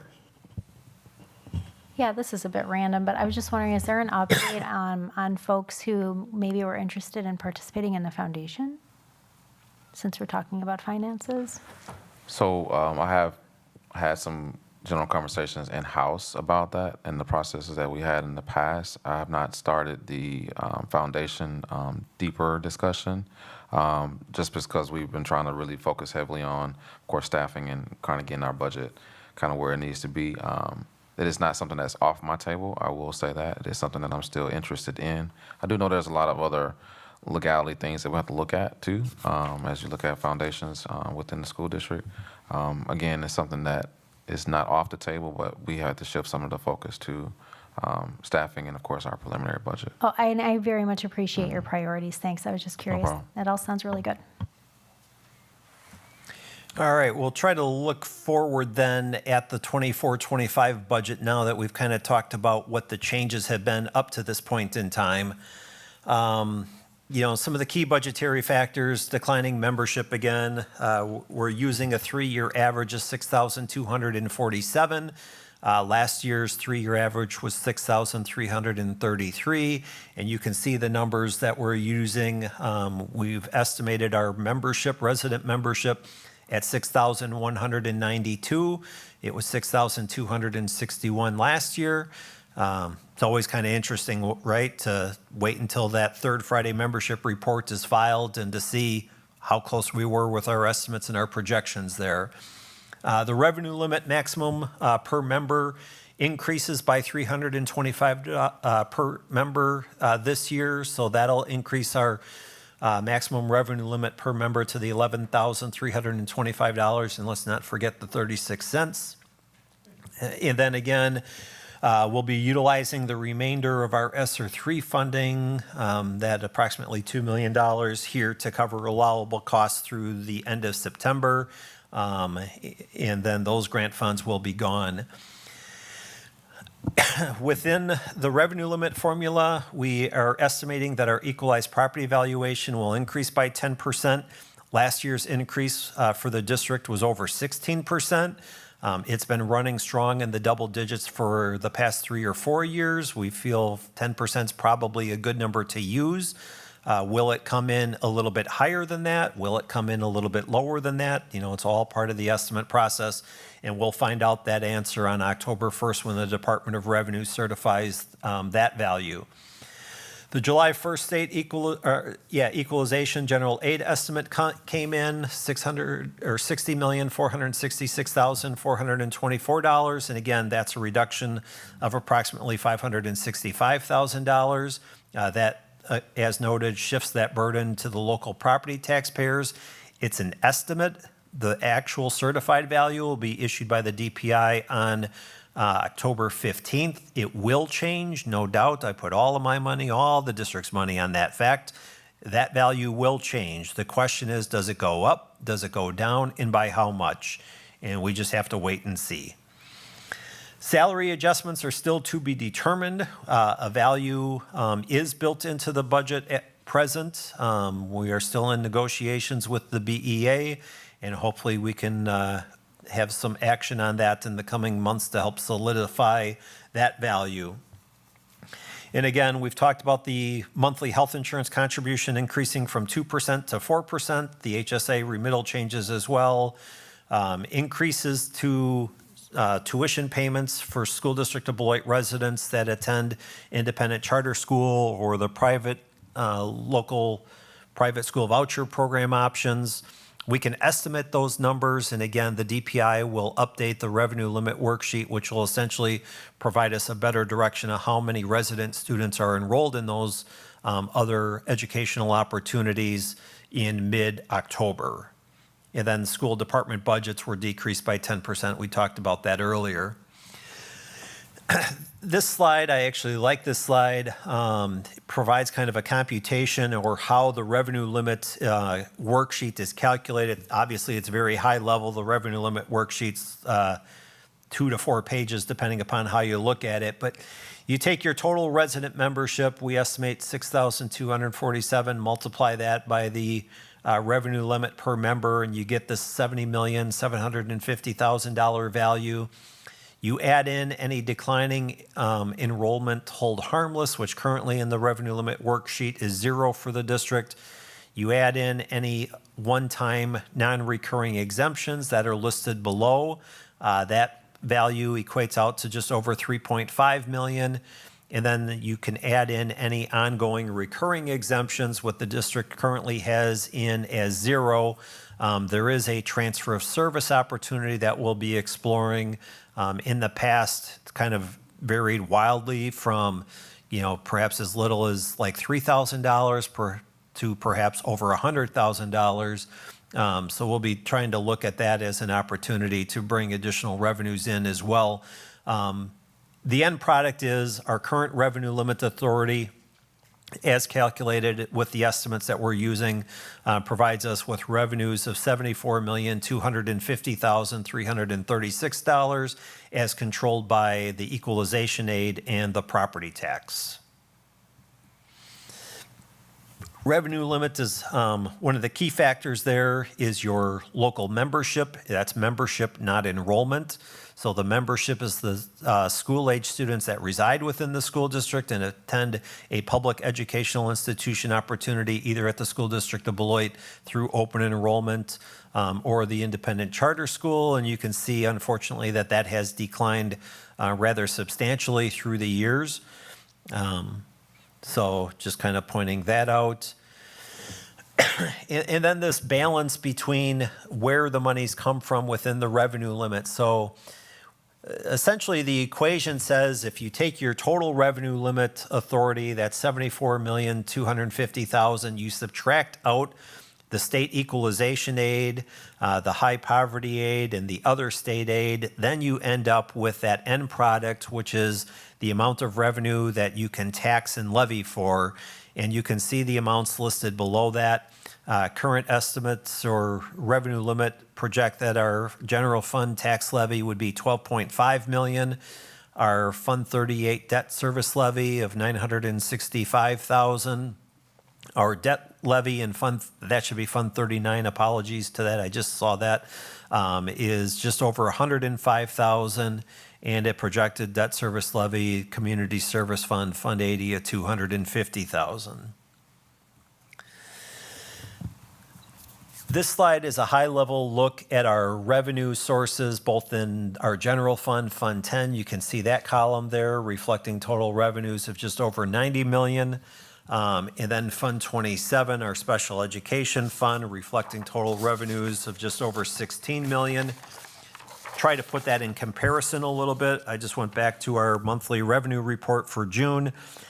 In Fund 10, we had $98 million in revenue in this past 23-24 school year. So now we're looking at about 90 million, so a reduction of revenues there of about 8 million. And in Fund 27, we had budgeted just under 16 million, really about $100,000 difference. So pretty on par when we look at that. Over on the right-hand side, we talk about the percentage of budget. And again, just to kind of reemphasize, the state contributes about 75.6% through the state general aid or equalization aid, and other state sources are categorical aid. And when we add in the federal sources, our federal grants in particular, we get 85.1% of our revenues for the 24-25 school year are projected to be covered by state or federal funding. But let's also not kid ourselves, right? Those are our tax dollars just paid through the state or the federal instead of the local property tax as well.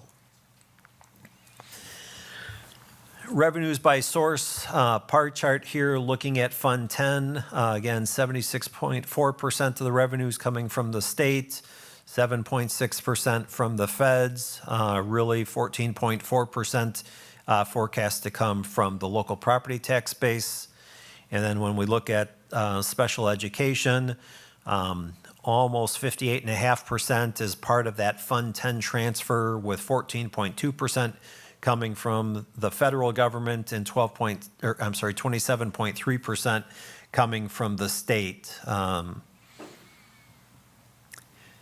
Moving forward to the expenses by object, again, similar layout with Fund 10 in the first column, Fund 27, et cetera. Fund 10 expenses forecast to be just under 94 million at 93.8 million.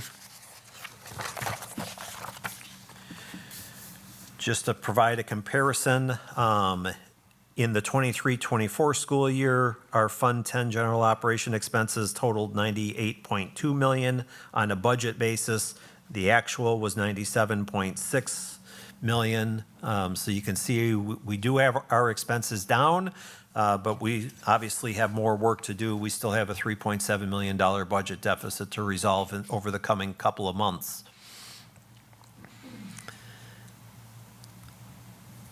Expenses by function, laid out a little bit differently, and this focuses more on the where. So when we look at function, I like to think of where the money is being spent. And you can see at the top, instruction and instructional support, total over here, 59 plus million dollars. About 60, over 60% of our Fund 10 expenditures will be aligned to instruction and instructional support. Administration is listed here as well, 6.22%. I would venture to guess, I'd have to get back into the details. I do believe, though, that this includes school principals and assistant principals as well. Facilities, transportation, business services, and other associated expenses listed here, 14.35%. And really, again, we can jump down to those last three rows, talking about our tuition payments, monies going out of the district, and we can add this up, 6, 14, 15, 16 plus million dollars is budgeted to be departing the school district this coming year to support those educational opportunities school district of Beloit resident students attending elsewhere. Expenditures by function broken down in a pie chart. Lion's share obviously focus on instruction and instructional support, and then all the others that are listed there too. Just in the interest of time, we'll continue on. We've updated the slide, excuse me, and we've made some changes to it as well is from when people have seen this in the past. So we've kind of relabeled each of the rows over here. So we have our beginning fund balance as of July 1st of each of the respective years. And then this change in fund balance row, which looks at the fiscal year surplus and deficit amounts. And then really that ending fund balance as of the end of June in each of the respective years also. And then finally, this percentage of fund balance expenses, and we'll talk about that momentarily. So we ended the 22-23, or we began the 23-24 school year with just under $9,650,000 in fund balance. Based upon the financials as they appear today, again, unaudited, we see a deficit position of about $1,250,000. That number is going to change a little bit as we continue to close out the 23-24 fiscal year. But more importantly, that's going to leave us with an ending fund balance of around $8.4 million. That then would be our beginning fund balance in the 24-25 school year as well. Becomes a little bit challenging. We knew we were going to have cash flow. We were going to be tight on cash here in the summer months, particularly the latter part of August and into the mid part of September. Knowing that, and we track that daily, we're just not quite to the point in time to be able to know, did we need to do that borrowing or not?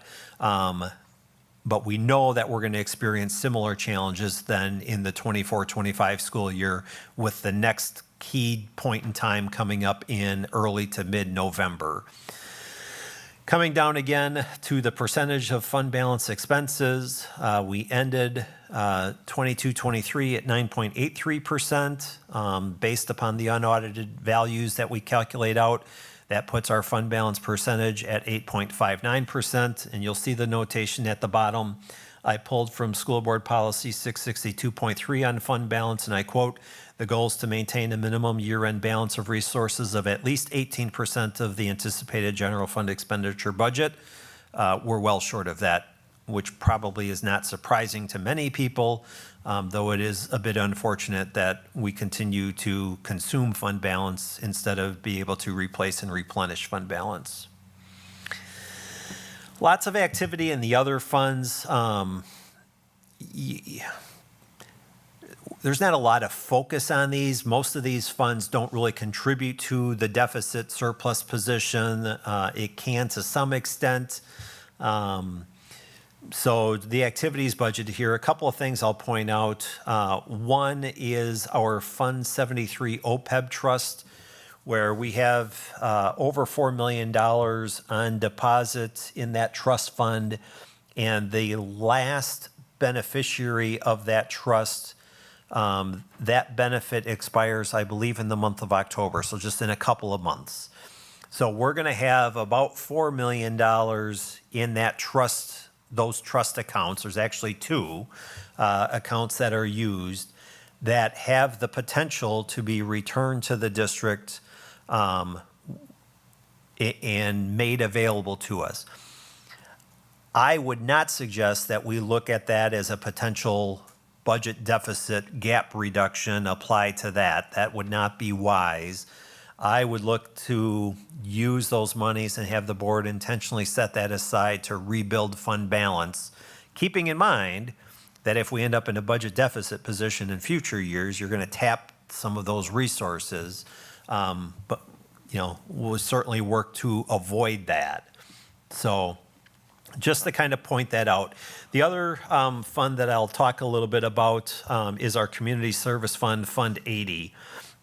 And we have a balance there, and we've got some more work to do on expenses. So Fund 80 is the Community Service Fund. There are some expenses that are currently in Fund 10, our General Operation Fund, that we feel we can move and transition to Fund 80, our Community Service Fund, because the benefit is to the greater community and not necessarily to our day-to-day educational opportunities. And I'm just going to use, since it's kind of night, I'm going to use the walking trail over back behind Beloit Memorial High School. So the lighting for that trail is paid for by the school district of Beloit, not by the city of Beloit. That's not something that needs or should be in Fund 10. That's an expense that we can transition over to Fund 80 because it benefits the community as a whole. So paying for that electricity.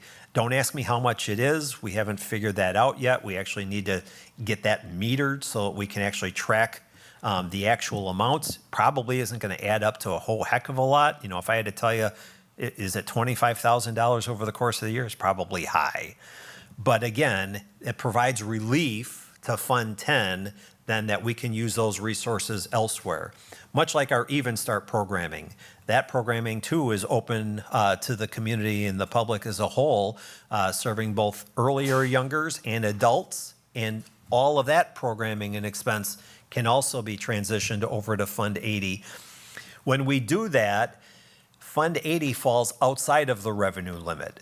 So we can increase or we can levy for those monies to cover those community service activities beyond the revenue limit authority. And again, that provides us the opportunity to utilize those general fund, Fund 10 tax levy receipts more focused internally on the district. A bit of a shell game, I won't deny that. It's permissible. Districts do it all the time. Beloit has not done that much yet. A great example would be our school resource officers. Currently, they're paid for in Fund 10, our general fund, to the tune of over $200,000 a year. Many districts pay for that out of the Community Service Fund, Fund 80, because if an event were to occur during the school day that would require law enforcement response, those officers would not be sitting at our schools. They would be in their cars and responding to a community need. So again, an opportunity for us to shift those resources and then to have $200,000 plus available to help meet other needs within our general operation fund. So again, when the ad hoc committee is meeting, yes, they need to be looking at expenses, right? But we also need to be looking at revenues. We also need to be looking at the community service fund and how comfortable are we in positioning and moving some of these activities into that, knowing full well that that has the ability for us to increase those revenues from local property taxes through the tax levy. So just a couple of comments on that. There are a couple of questions. Yeah. Ms. Levy? Thank you so much. How broad is that conversation? So for example, our buildings are open for community use. And similar to the metering to find out how much is being expended, do we have data showing us how frequently community members and organizations are using our buildings, and are we able to defray maybe expenses with utilities or et cetera in the same manner that you just described for community use? Yeah, I appreciate that question. Generally, that's not done because it's very hard to meter your utility consumption or even your custodial supply consumption for a specific event that may occur. So generally, that's not done, that generally those things do get transacted in Fund 10. There are a few that can get transacted into Fund 80. And that too, again, the ad hoc committee as a whole needs to be looking at revenues too, and part of those revenues are our facility use fees. I don't even know what they are, to be honest with you. I couldn't tell you the amounts. Couldn't tell you when the last time it was before the board or considered for a change. But I do know that a referendum failed in April, and I think everybody's supposed to feel the pain a little bit more. So that might be something that the ad hoc committee recommends, is that not only does that policy get updated, but perhaps student fees increase too. Both of those things perhaps are appropriate to do, but aren't going to generate, a lot of money for this school district. As an example, our student fee policy, we brought in, I think it was around $50,000 in student fees in the 23-24 school year, but I think about $15,000 to $17,000 of it was related to parking passes at Beloit Memorial High School in and of itself. So by increasing student fees doesn't mean we're going to, generate another $100,000. We may generate another 20, but. Perfect, and just wanted to add to that there are students who are eligible for fee waivers. Correct, and that's one of the reasons why our student fee revenues are as low as they are, is that a number of our students automatically have their fees waived because they meet those eligibility guidelines. Thank you so much for that additional information. Ms. Miller? Thanks. I just actually wanted to add to the conversation. I would love, just speaking as one of 7, I would love to, in subsequent years, see a lot more focused on utilizing Fund 80. And I did take a look at the Eau Claire School District. They have like a detailed budget report available for how, because I know they've been very active in their community partnerships. Some of the items that are listed include the SRO cost, Community Athletic Recreation Program, which I believe there is a community group meeting right now to start like more community athletics, and there is currently one, a newer one that is seeking partnership with the school district right now, I think through Rising Tide Center. But I think in addition to that, there's another one that's up and coming. They have like a Special Olympics piece that they participate with. And then just sort of to Board Member Levy's point, there is a facility use category where it's described as costs related to community use of school district facilities that are budgeted there. So that is something that's in practice. And I do think that as I've seen a few headlines lately about, different federal funds that were available because of COVID have like diminished, and some community programming that people were relying on has also diminished. That's a great opportunity for us to be not only good community partners and like increase maybe over time access to things like, additional like youth programming, and maybe something that we can help support our partners with through Fund 80. So it's kind of like a win-win. So I just really appreciate that you brought this conversation. And again, I just personally, one of 7, I would love to hear more about what more we could do with Fund 80 in the future. Will do. Mr. Gonna make a note even. A perfect example of what you're talking about.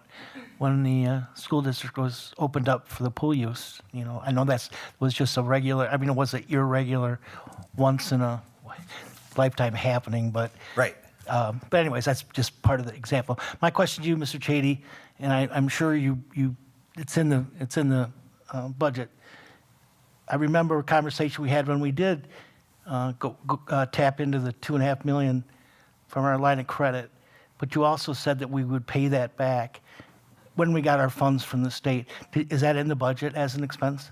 The $2.5 million to pay back? Well, so the 2.5, what ends up in the budget is the actual interest expense for borrowing that $2.5 million. So that is in the budget, and we'll kind of hit our low point with cash. Excuse me, if I recall correctly, I believe it's like the 10th of September, the 17th of September, kind of that mid-September timeframe. We'll know, and that's when we'll get our first aid payment from the state for the coming school year, or for this now present school year. But we'll make our line of credit whole again. Yeah. That's the goal, right? Right. Once we know that we're good, we will promptly repay the amount that's borrowed in order to minimize the interest expense. You bet. Thank you. Yep. All right, just some closing slides real quick. A slide talking about the additional actions. I've added this to support the Ad Hoc Finance Budget Committee and their efforts to identify expense reductions, revenue opportunities, prioritization of staffing resources to support student growth and achievement. We'll continue to review and refine budgeted revenues where necessary, work to confirm that the budgeted revenues are reliable. We've kind of checked that portion already. I'm feeling good about that. Are there additional revenues not yet accounted for? If I recall correctly, I believe I received an email within the last week about some grants that the district has, or some grant resources, probably is the best way to say it, that the district has that are not currently built into the budget, but both were very small. I think they were like less than $5,000 a piece. The revenues are not built into the budget. Neither are the expenses, though, either. So it's not like we're going to, reduce that budget deficit. Continue to refine our personnel costs as staff changes occur. There's a lot of them in the school district of Beloit, right? So, my prior experience was in smaller districts, and really by second week of September, we were kind of done with that for the most part. Something tells me that that's going to linger on a little bit longer for us here in Beloit. Continue to re-examine budgeted expenses by schools, department, district-wide, seeking those cost savings, and much of that work will probably be undertaken with the ad hoc committee. So still $3.7 million deficit of more work yet to take place.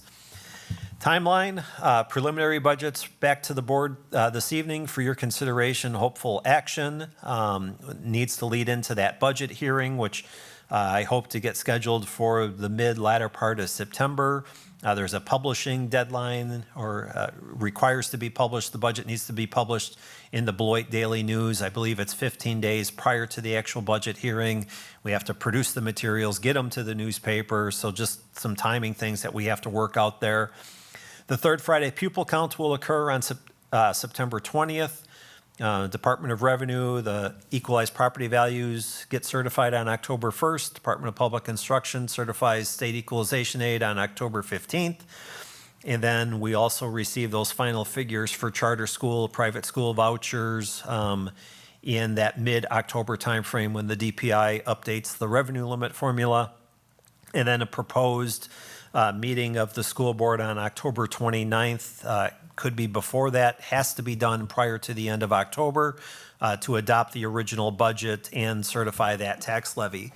So yes, we're asking the board to adopt a preliminary budget with this $3.7 million deficit today so that we can get something on the books within Skyward to kind of start the school year, knowing full well that the ad hoc committee and other changes are going to occur between the budget between now and that October 29th date.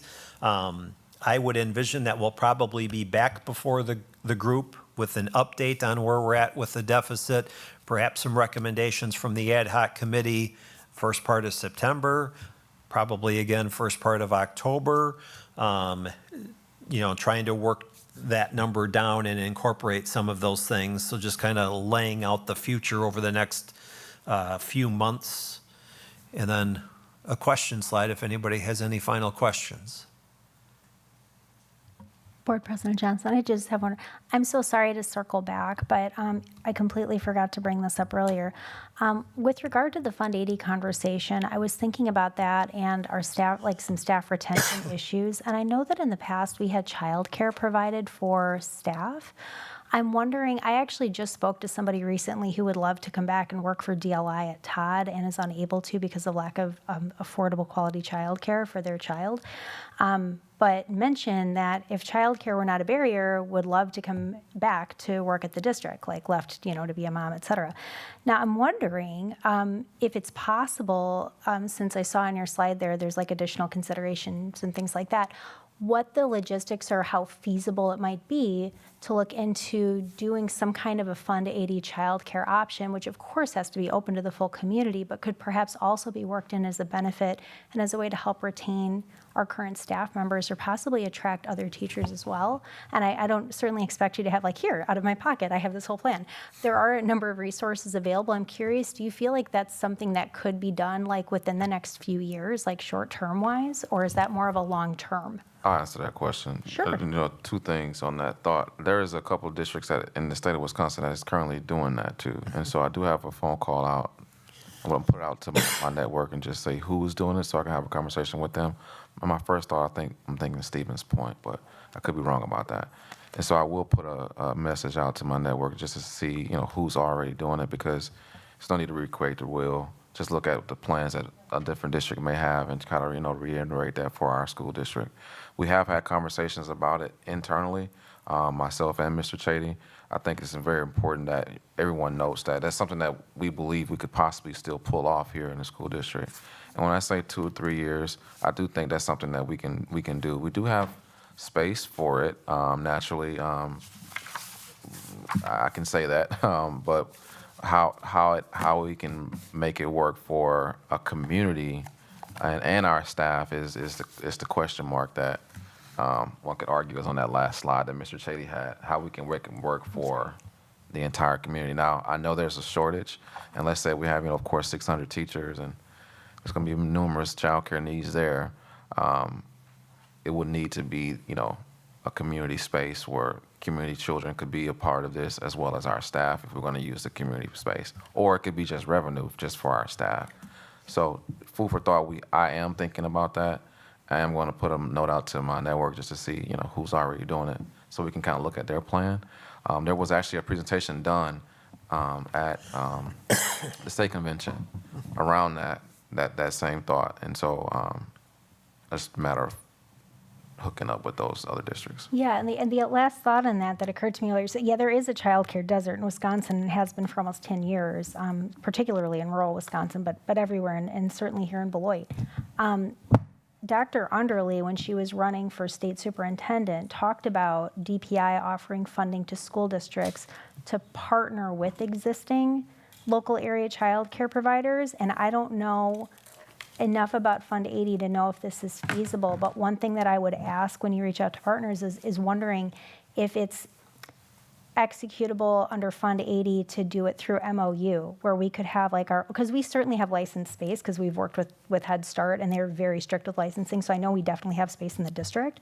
But another thought might be like, could we provide our own in-district space and also have some kind of like legalese written up, sort of like official partnership that would make it serviceable under Fund 80 to work with existing partners, which would also be like a huge benefit to other folks in the community. I don't know that that's possible. I would just, maybe as a question, I would explore, because I know that was something that the DPI people were looking into as well. So thank you so much for entertaining that.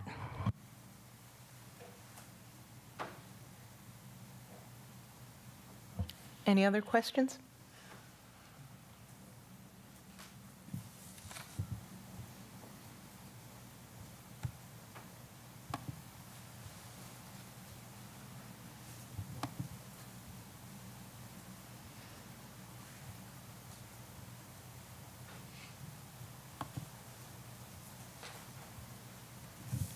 Mr. Chady, I'm not able to open this link at the, is that a link?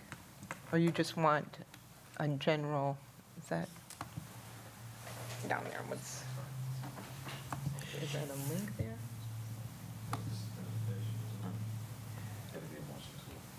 Yeah, we're simply seeking a motion to approve the 24-25 preliminary budget as presented, if the board is so inclined to do that. Oh, okay, thank you. Is there a motion? I move that the board adopts the 24-25 preliminary budget as presented. I'll second.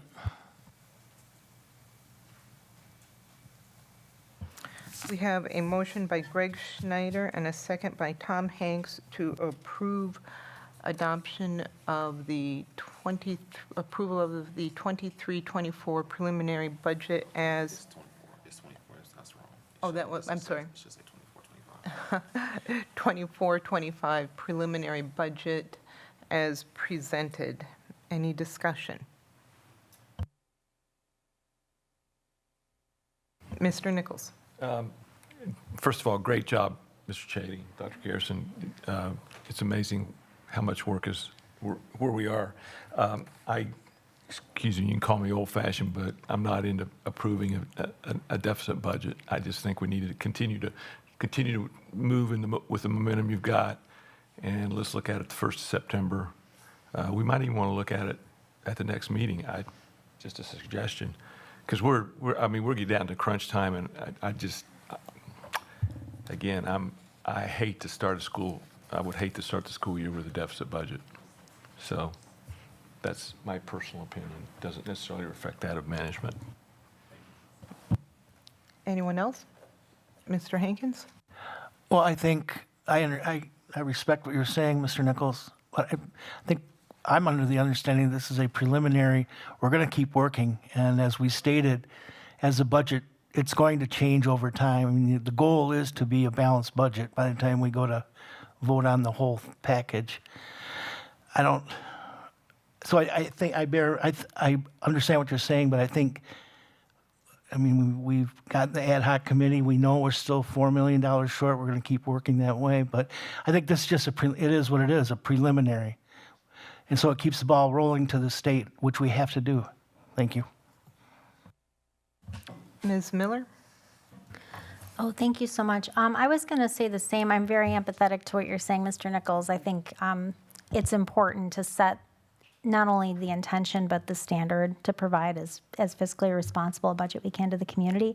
I guess my read on this action, which might be different than what it is, so I'll take clarification if it's necessary, is just to approve to move the process forward so that we can work our way to that balanced piece, which is why I was planning to vote in favor of just the preliminary step. Because my interpretation would be if we didn't, then that's additional work with numbers that they don't yet have. So I'm not sure that we could even realistically get to a balanced budget without knowing all of the unknowns that were mentioned. But I don't want you to feel like a vote aye is necessarily contradictory to the spirit of your objection. So.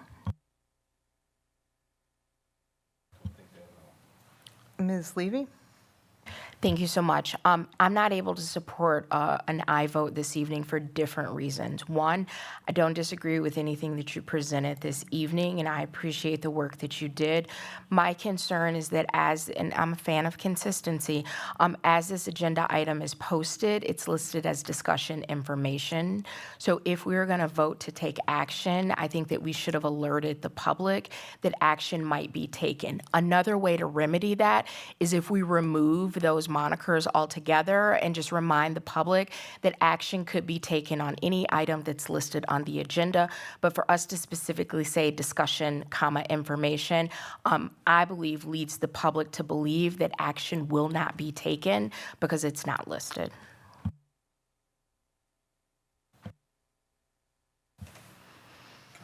Oh, sure. Sure. Board President Johnson, thank you. On the agenda, it states action, discussion, information. Are we reading it separately? No, it says discussion, information. So two ways we could remedy that. We No, could I'm looking remove at- that line from all agenda items and just remind the public that the board can take action on any agenda item that's listed and publicly noticed.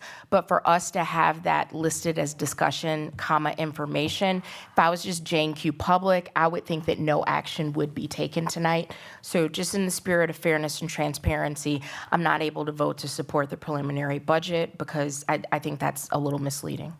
I'm just noting that online it states action, discussion, and information. So maybe there was, I don't want to, online it does state action, discussion, information. Okay, well, Sorry. yeah, no problem at all. The screen I'm looking at has discussion information. Mr. Schneider, did you want to weigh in?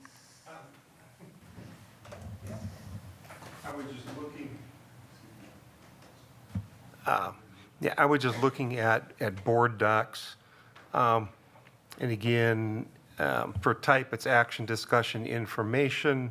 It's posted under item 6 is board action / discussion items.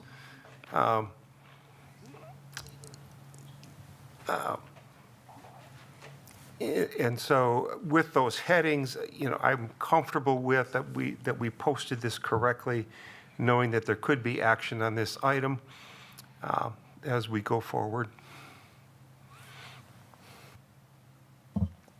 Thank you. Did you want to, did you have any comments to the content or anything other than how it was posted? No, as the preliminary budget was presented, it was acknowledged that there will be a lot of changes going forward. Again, this is just a draft, something we can put on the books as we continue to work forward to it. So it just knows that the board has looked at it and understands what was here, what was presented in the budget, and gives us a place that we're working from in order to get to that balanced budget, knowing that we have time before we get to the final budget. Okay, thank you. Any other discussion? I am reluctant to vote in favor of this because of the insurance burden to our staff and not knowing what's happening yet with the negotiations and how that's going to affect their income. And although the insurance is not income, it is a cost burden to them. So that is where my personal opinion on that.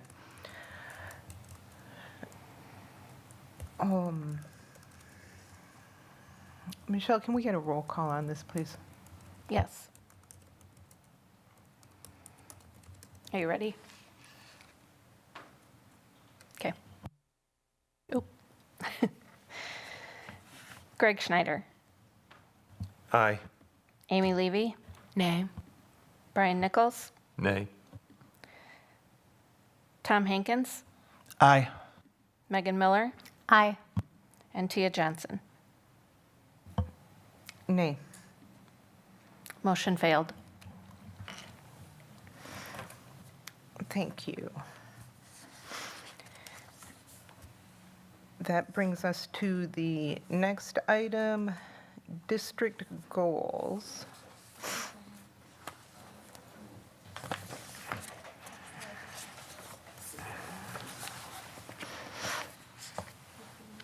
In order to develop board goals and superintendent goals, the board needs to set realistic and measurable district goals for the upcoming school year.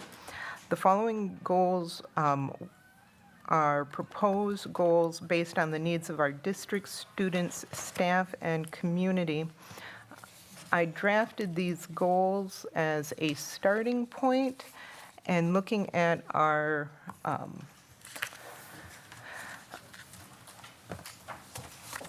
strategic plan, where we've got 16 objectives listed throughout the strategic plan. Wanted to have a more concise goals for this year and for us as a body to develop these goals and set these goals tonight as we move forward so that we can close out Dr. Garrison's evaluation and get the date, or eventually the date for his goal setting. But I thought it would be good for us to have more streamlined goals with under the strategic plan and have them align with the various headings of finance, engagement, culture, leadership, whole child, and equity. And as I was looking at these, it occurred to me also that they may align also with the departments of his cabinet, the Human Resources, Pupil Services, TLE, and Finance departments. And that's how I came up with these 4 proposed goals. And I thought if we have our goals set for this 24-25 school year, we can help support Dr. Garrison in getting his goals achieved, and he can align with our goals and work together more efficiently.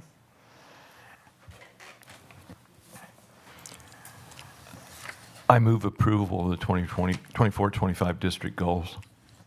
A second. Okay. We have a motion of approval for the proposed district goals by Brian Nichols, seconded by Tom Hankins. Discussion. Yes, I have a few concerns about this. First of all, upon reading policy 152, it's my understanding that this has already been fulfilled through the adoption of our strategic plan, which is still in effect until the end of this school year. Per policy 152 and its requirements, our strategic plan meets each of these pieces. For example, the performance disclosure reports are adopted annually. We continuously get those updates through AGR, through committee, and also the fact that the goals that you've submitted, I mean, are of course in alignment to the strategic plan, which is awesome, but it seems redundant, honestly. I think that what we're trying to accomplish is like, to your point of cross-referencing our plan, already kind of encompassed by the plan. Also, in our recent board development, and I'm just going to quote from Mr. Butler, he did say, and I said back to him, and he confirmed that was correct, that board members themselves don't make the plan. Further, in terms of like how the administration will execute. So we have set the strategic plan. It's in alignment with Board Policy 152. Board Policy 161, then, for the board member authority, I mean, we only have the power as a full board, right, to act. And I see that you've submitted these and these were uploaded. We haven't discussed this at all. We don't know how our administration is equipped to meet those specific focuses. And in the past, how we've handled the strategic plan is they've been able to prioritize, like, here's what we can accomplish. For example, the 2% increases, I think, is what you had for the, which has been met each year, and that's already been reported on. So I guess I'm just like not in support of us like setting those specific goals, because we do have the strategic plan. And the last time we did set board goals was when we were in between strategic plans, and those 3 board goals were to prioritize literacy, and there were some metrics attached to that, student retention and staff retention also, along with metrics. So it just doesn't seem like the board goals that were submitted are necessary. And I think also the reduction of staff retention issues in a year where we're cutting almost $11 million also just doesn't seem realistic. So those are my thoughts. Thank you. And again, these are going through the strategic plan. There are 16 different objectives, and we are cutting and finances, and looking at the expectations for our cabinet members and different departments, just trying to streamline and be more focused. These objectives in here are wonderful objectives, each and one of them in and of themselves. I'm concerned that,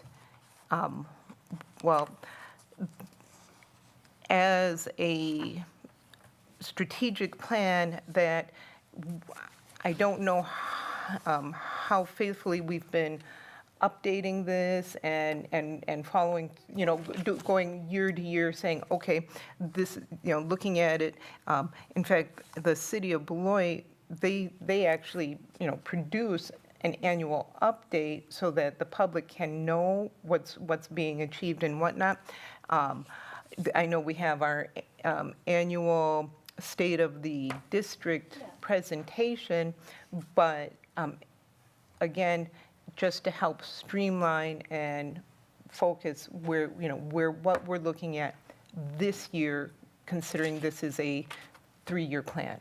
Sure, and just to clarify, we do get those reports, and they are published to the community annually, because all the administrators' board presentations are cross-referenced to the strategic plan, and we've seen them in our finance report, and we've seen them in our AGR, which comes twice a year, and it always references our goals more than annually for some of these.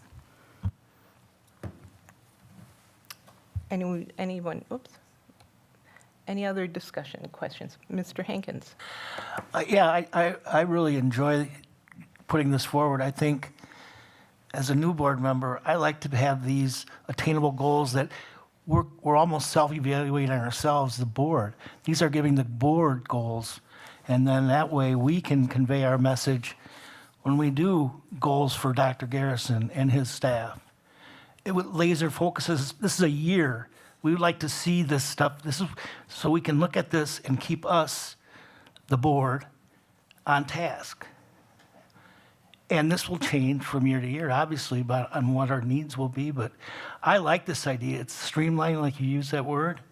But we can look at this at the end of the year and go, whenever that year ends, and say, did we do this?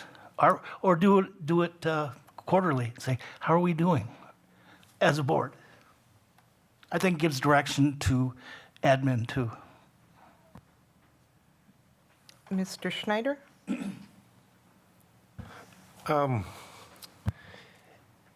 My concern is not as much with the goals itself, but basically the fact that immediately there was a motion for and a second for it.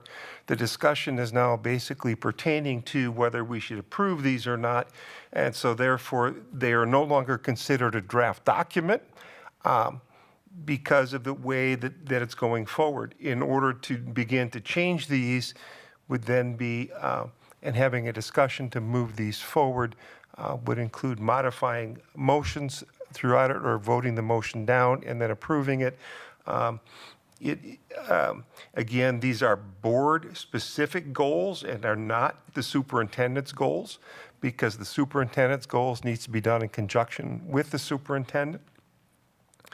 And actually, as a board goals, these should have been done in consultation with the superintendent to make sure that we are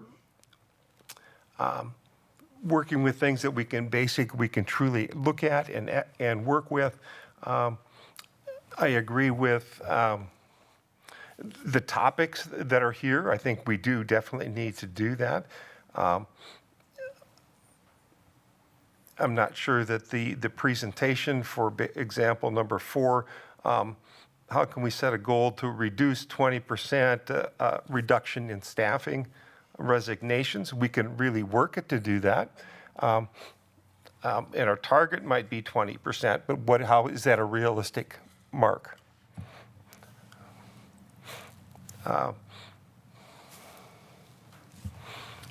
Thank you, Mr. Schneider. Yes, these are presented as such, and when, according to Robert's Rules of Order, strictly, and this is page 19 from our Robert's Rules and Order book, strictly speaking, there should be no debate on a matter before a motion regarding the matter has been made. So again, these are proposed goals, and I'm looking for modifications if you want to change them and have amend them. That's fine. That's why we are having this discussion tonight. In terms of input, these are all derived from our own strategic plan that had input from community members, cabinet members, the superintendent.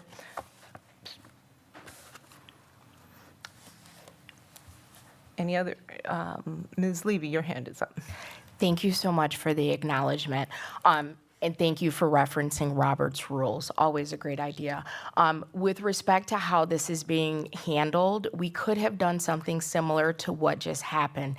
There could have been a presentation where questions were asked and offered, et cetera.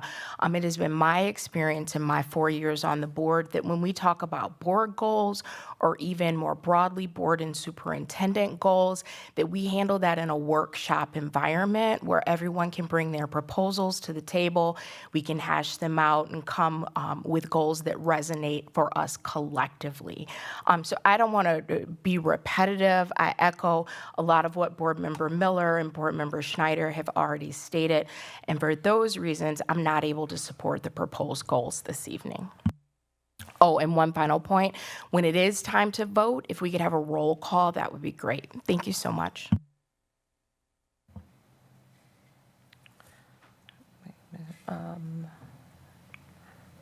Mr. Nichols, did you want to weigh in on anything? Well, I think it's a great idea. I mean, this is, you know, it's a stair step up the ladder of the organization. And I know this might surprise you, but this is the way it worked for me in corporate America. I worked for a 30,000 employee organization, and we had a goal for that whole incorporation that I had to you know, apply to that met the responsibility of the corporation and the stockholders. So I think this is a start to something. It's something different, and it's a good start. So. Okay, thank you. Ms. Miller, is your hand up a second time, or is that from the first time around? It is the second time, if that's okay. I just wanted to clarify that I wholeheartedly agree with Mr. Hankins' comment about board self-evaluation. We actually do have a process for that where we do set board goals based on, what is it, the school perceptions analytics. We all take a survey and we self-rate, and then somebody has come in the past, and we have set board goals for ourselves. For example, things that line up with the Code of Ethics, Board Policy 165. Number 2 is conducting things on an above-board basis in conjunction with the full board, that we set policy and not dip into administration. Those are examples of board goals. What's listed here, besides passing the budget, which is of course a statutory responsibility of the board, although it's not phrased that way, these aren't board goals. Number 2, even the balanced budget one talks about how it will be presented to the board, et cetera. And so, I mean, I guess I just have to take issue with your interpretation that these specific goals are board goals, but I do love and fully agree that we should have board goals. These are not board goals. These are goals that we are setting for the administration within a document that we've already formally adopted in collaboration with the community to set those goals. To Mr. Nichols' point, there are benchmarking accountability measures set into the strategic plan, which was adopted, and it is our accountability to the community and to ourselves already. So I guess I just wanted to clarify those 2 points. You are correct. These are not board goals, and I did not present these as board goals. These are district goals for the 24-25 school year. And Mr. Schneider, was your hand up a second time? Let me go back and look at the posting again. But again, you know, we're talking about district goals that are there, but again, being presented without time for us to have a lot of discussion and debate on what these items are and what they should be. And again, kind of bypassing the ability of the board to sit down and spend some time and looking at all of the options and things that are there. Again, I don't disagree with any of the items that are here, but just through the process at this point and the way it's happening, I cannot support this. Thank you, Mr. Schneider. I appreciate that. With everything happening in this district right now, with the budget, with the school year coming up, and wanting to finish out Dr. Garrison's evaluation so that we can start on a better timeline moving forward with his evaluation process, in effect, this is our workshop where we have the opportunity, a very condensed workshop where we have the opportunity to discuss and make modifications of what we would like our district goals to be for this year, moving forward in hopes of having aligned goals with Dr. Garrison, the superintendent, and with the board. Any other, Ms. Miller? Just a last clarifying question. Dr. Garrison, I guess, did you want to weigh in on these since we're setting goals that you're expected to execute? Thank you for asking, Mrs. Miller. You know, actually, can I speak? One of the things that I've tried to do is to make sure that we're all, you know, moving in the same direction. And, you know, these district goals are, as stated, are in the strategic plan. I believe we are making strides in our strategic plan, as it's stated. You know, once the strategic plan was adopted, there wasn't any report until I got here, and I got here in November. And so I reported the year of one could say in 1 year, and then I had another conversation at the end of this year. So the statements around there hadn't been any reports. There has been reports. Of course, I have reported on the strategic plan. And that's not to say that, you know, one may have forgotten, or there's a lot in the strategic plan as we've noted that. I believe that these conversations should be had more in a workshop opportunity. It is my belief that by doing so, we all can, you know, voice our opinions around what we believe we should be moving towards. And with that being stated, that's just my opinion. Clearly, I have to work at the will of the board. And, you know, I've always done that. And so that's just my goal in that conversation. But thank you for asking my thoughts in this. Again, it goes back to, again, I believe that these things should be worked out in a workshop model where we all can, you know, of course, sit and talk and agree or disagree as it pertains to where we want to move our district, as it pertains to district goals. It is important that we note that, because I am being asked to move these things forward. I mean, once it's adopted, that's what happens.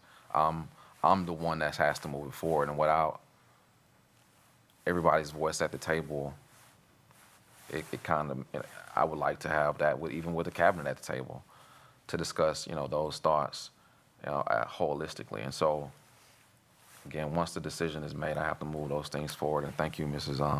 Miller, for asking my thoughts.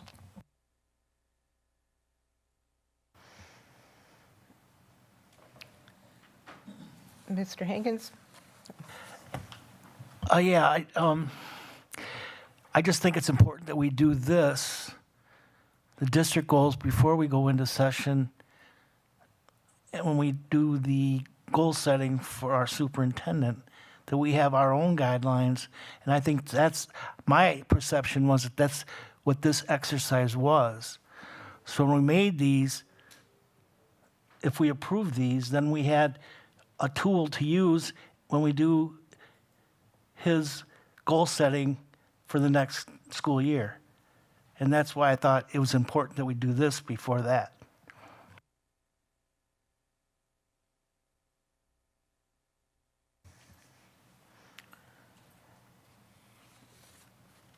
Okay, so we've got a motion and a second. And Michelle, a roll call, please? Could I get clarification on who moved and seconded, please? Oh, certainly. It was moved by Brian Nichols and seconded by Tom Hankins to approve the proposed district goals. Thank you. Megan Miller, Nay? Tom Hankins, Aye. Brian Nichols, Aye. Amy Levy, Nay. Craig Schneider, Nay. Tia Johnson. Aye. Motion failed. Okay, that brings us to the item of the superintendent contract, specifically the mentor clause. Point. She said motion failed, and it's 3-3, so it's not necessarily. Is it failed? Okay, so I just want to make sure. Sorry. Thank you. Yep. The superintendent contract requires the board and superintendent to agree upon a person to serve as mentor to the superintendent. It's specifically under the heading of evaluation in his contract. It reads, the final paragraph reads, "The superintendent and board shall mutually agree upon an individual to serve as a mentor to the superintendent, and such mentor shall be provided at the board's expense." To my knowledge, the agreement has not been done. After our evaluation in conversation with Dr. Garrison, it was, became known that he had sought out a mentor and was receiving mentorship from Brian Bustler since last August, according to Dr. Garrison. And so we need to either approve or Dr. Brian Bustler, or decide to find a different mentor. I did reach out to Mr. Bustler twice and received an email that he was on vacation and not taking calls or responding to emails. And I reached out to him by phone and received a message that, and this was, the phone call was on July 16th. The email was on July 14th. And the email or the response to the phone call was, "Sorry, I can't take your call right now." So is there a motion for approval of Brian Bustler to serve as the superintendent's mentor? I'd like to make a motion to approve Dr. Bustler to serve as the superintendent's mentor. And I will just add that he was my mentor at Edgewood College and is a fabulous educator who is like state renowned for his work as a superintendent and as a superintendent mentor. We have a motion by Megan Miller. Is there a second? I'll second. Second by Tom Hankins. Any discussion? Ms. Levy? Thank you so much. Since it is the board's responsibility to cover the cost of this mentorship services, is there a reason that information is not included? And my assumption is that the cost will be picked up from the board once this is approved moving forward. I understand you laid out some context. Some of that was a little vague and not sure why it was presented. But just to be clear, since there already is a relationship there, we are not going back and covering cost. It's from approval moving forward. So one, I want to clarify that point. And two, just curious why an amount is not included. The reason an amount is not included is because Dr. Garrison had indicated that he was receiving this mentorship free of charge.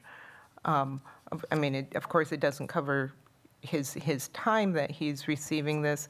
And the reason I included the information about the communication is if we are having a mentor, it would seem that there would be an intent to have a mentor and an idea that the mentorship is actually happening. If we're paying for somebody's time, Dr. Garrison's time, I guess I would like to know a little bit more about the mentorship other than Dr. Garrison states that it exists. So just to follow up on that, thank you for providing that clarity. Do you have a reason to believe that Dr. Garrison is lying and that the mentorship is not occurring? And then also it would have been helpful if the cost was listed as zero, because I think that's important to know if we're going to approve a service that we are responsible to pay for if there is a cost. I have not had response from this gentleman, so I don't know what's happening in terms of the mentorship. Oh, and just So- for so clarification. That's, and think, yeah, the cost is 0 to Brian Bustler. And just to clarify, my question was, do you have a reason to believe that Dr. Garrison is lying, that the mentorship is occurring? According to Dr. Garrison, this mentorship has been happening since last August or October, and I have no validation that this mentorship is happening. I am not saying he's lying. I'm just saying I don't have validation that, or verification that this is occurring.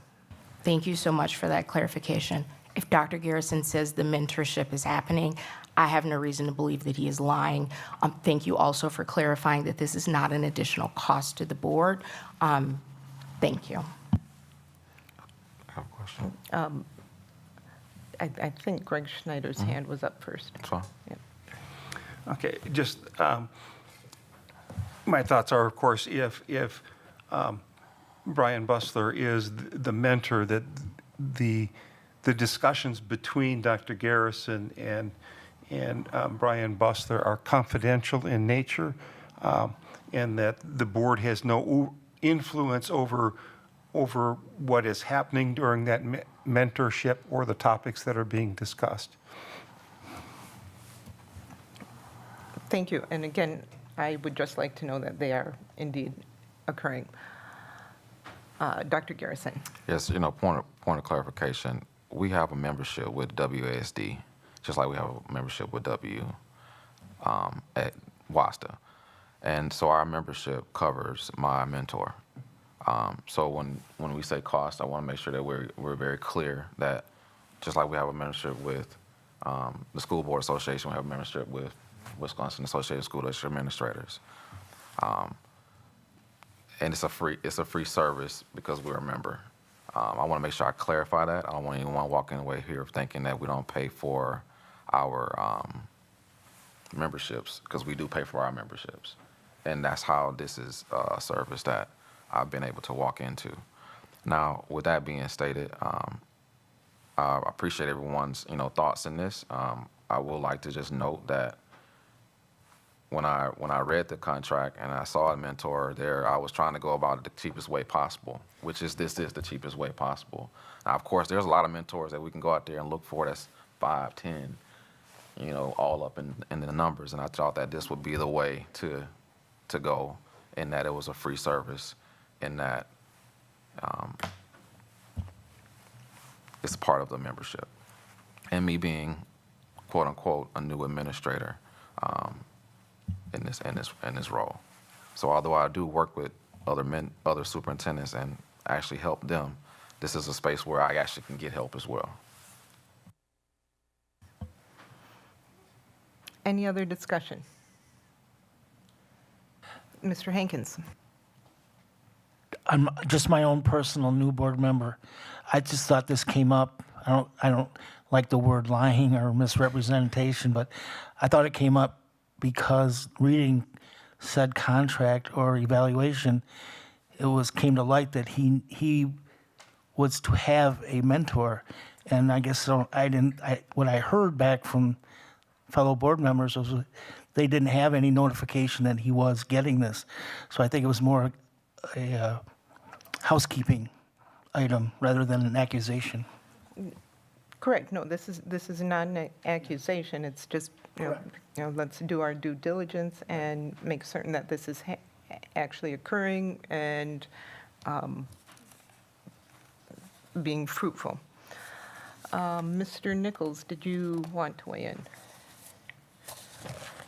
I don't know that I can really add anything that hasn't already been said. I think that, I think you just made the comment, doing our due diligence. I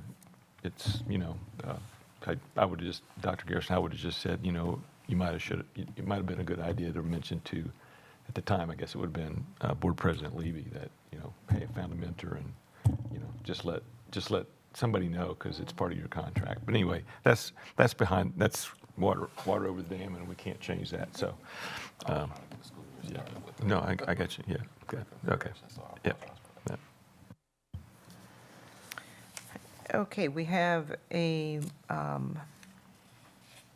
motion by Megan Miller, seconded by Tom Hankins. All in favor? Aye. Aye. Aye. Aye. Aye. Any opposed? Nay. And that brings us to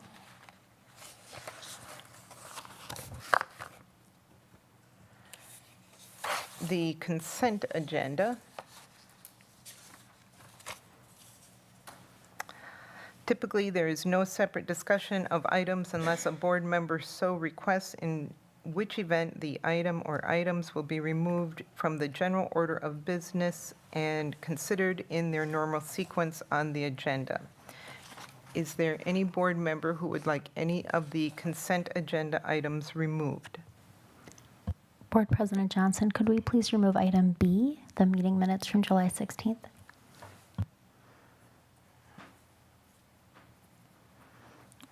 Okay, anybody else? My hand is raised. I'm just Oh. waiting to be acknowledged. Thank you. Go ahead, Ms. Levy. Thank you so much. I would also like to remove item D as in dog.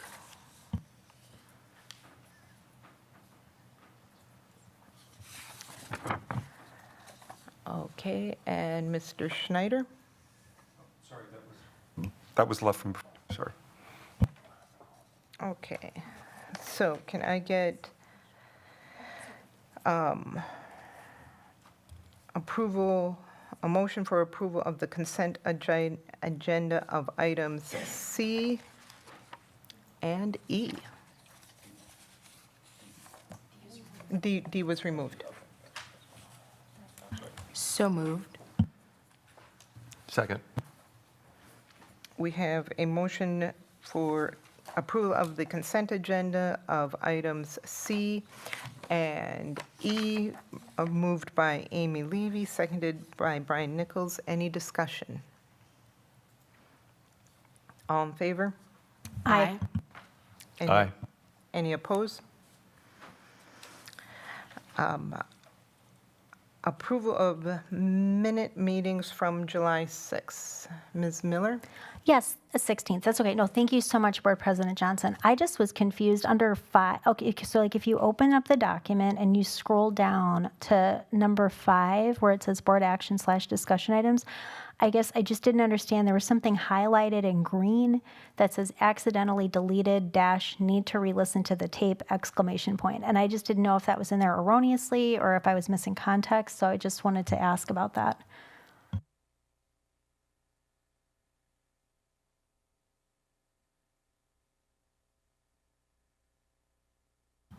So I had that in there as like a placeholder, and then I removed it earlier this afternoon. So if it's still coming up that way, I apologize.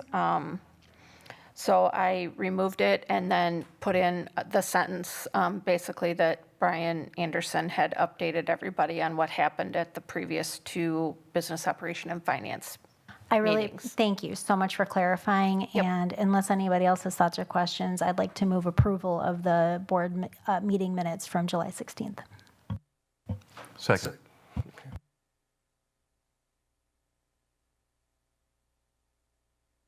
We have a motion of the approval of the minutes from July 16th by Megan Miller and seconded by Brian Nichols. Any discussion? All in favor?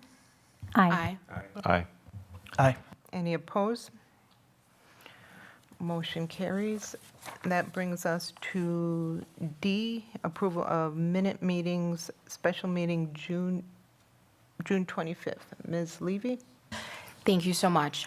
No, I pulled it because I need to abstain, and I didn't want to abstain for all because of the rush nature, the way that meeting was scheduled. I was not able to participate, and I also won't be able to participate in the voting of the minutes.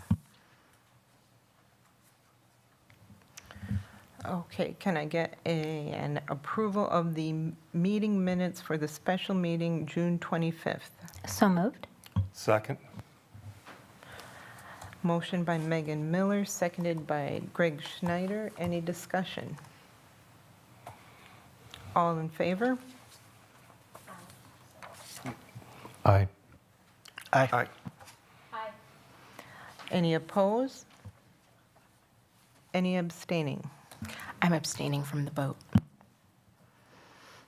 Motion carries. That brings us to future meeting dates.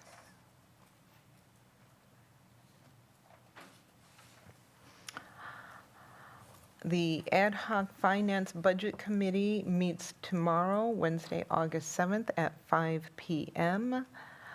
The Policy Committee meeting is tomorrow, Wednesday, August 7th at 5:30 p.m.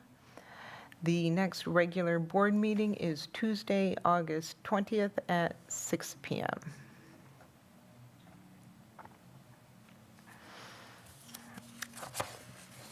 That's it.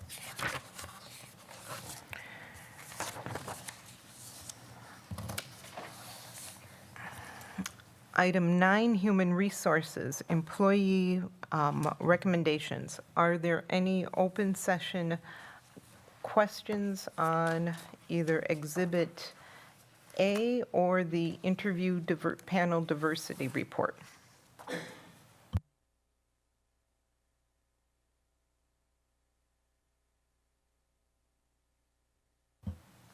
Does anyone have a need to go into closed session?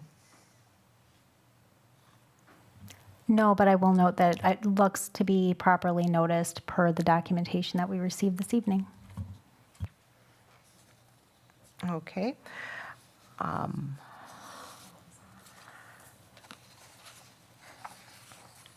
Is there a motion to approve Exhibit A?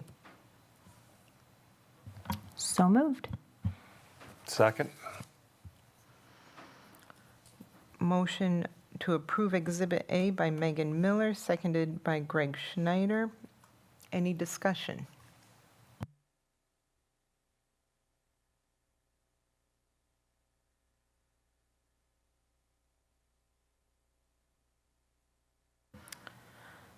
Hearing none. All in favor? Aye. Aye. Aye. Aye. Aye. Any opposed? Motion carries.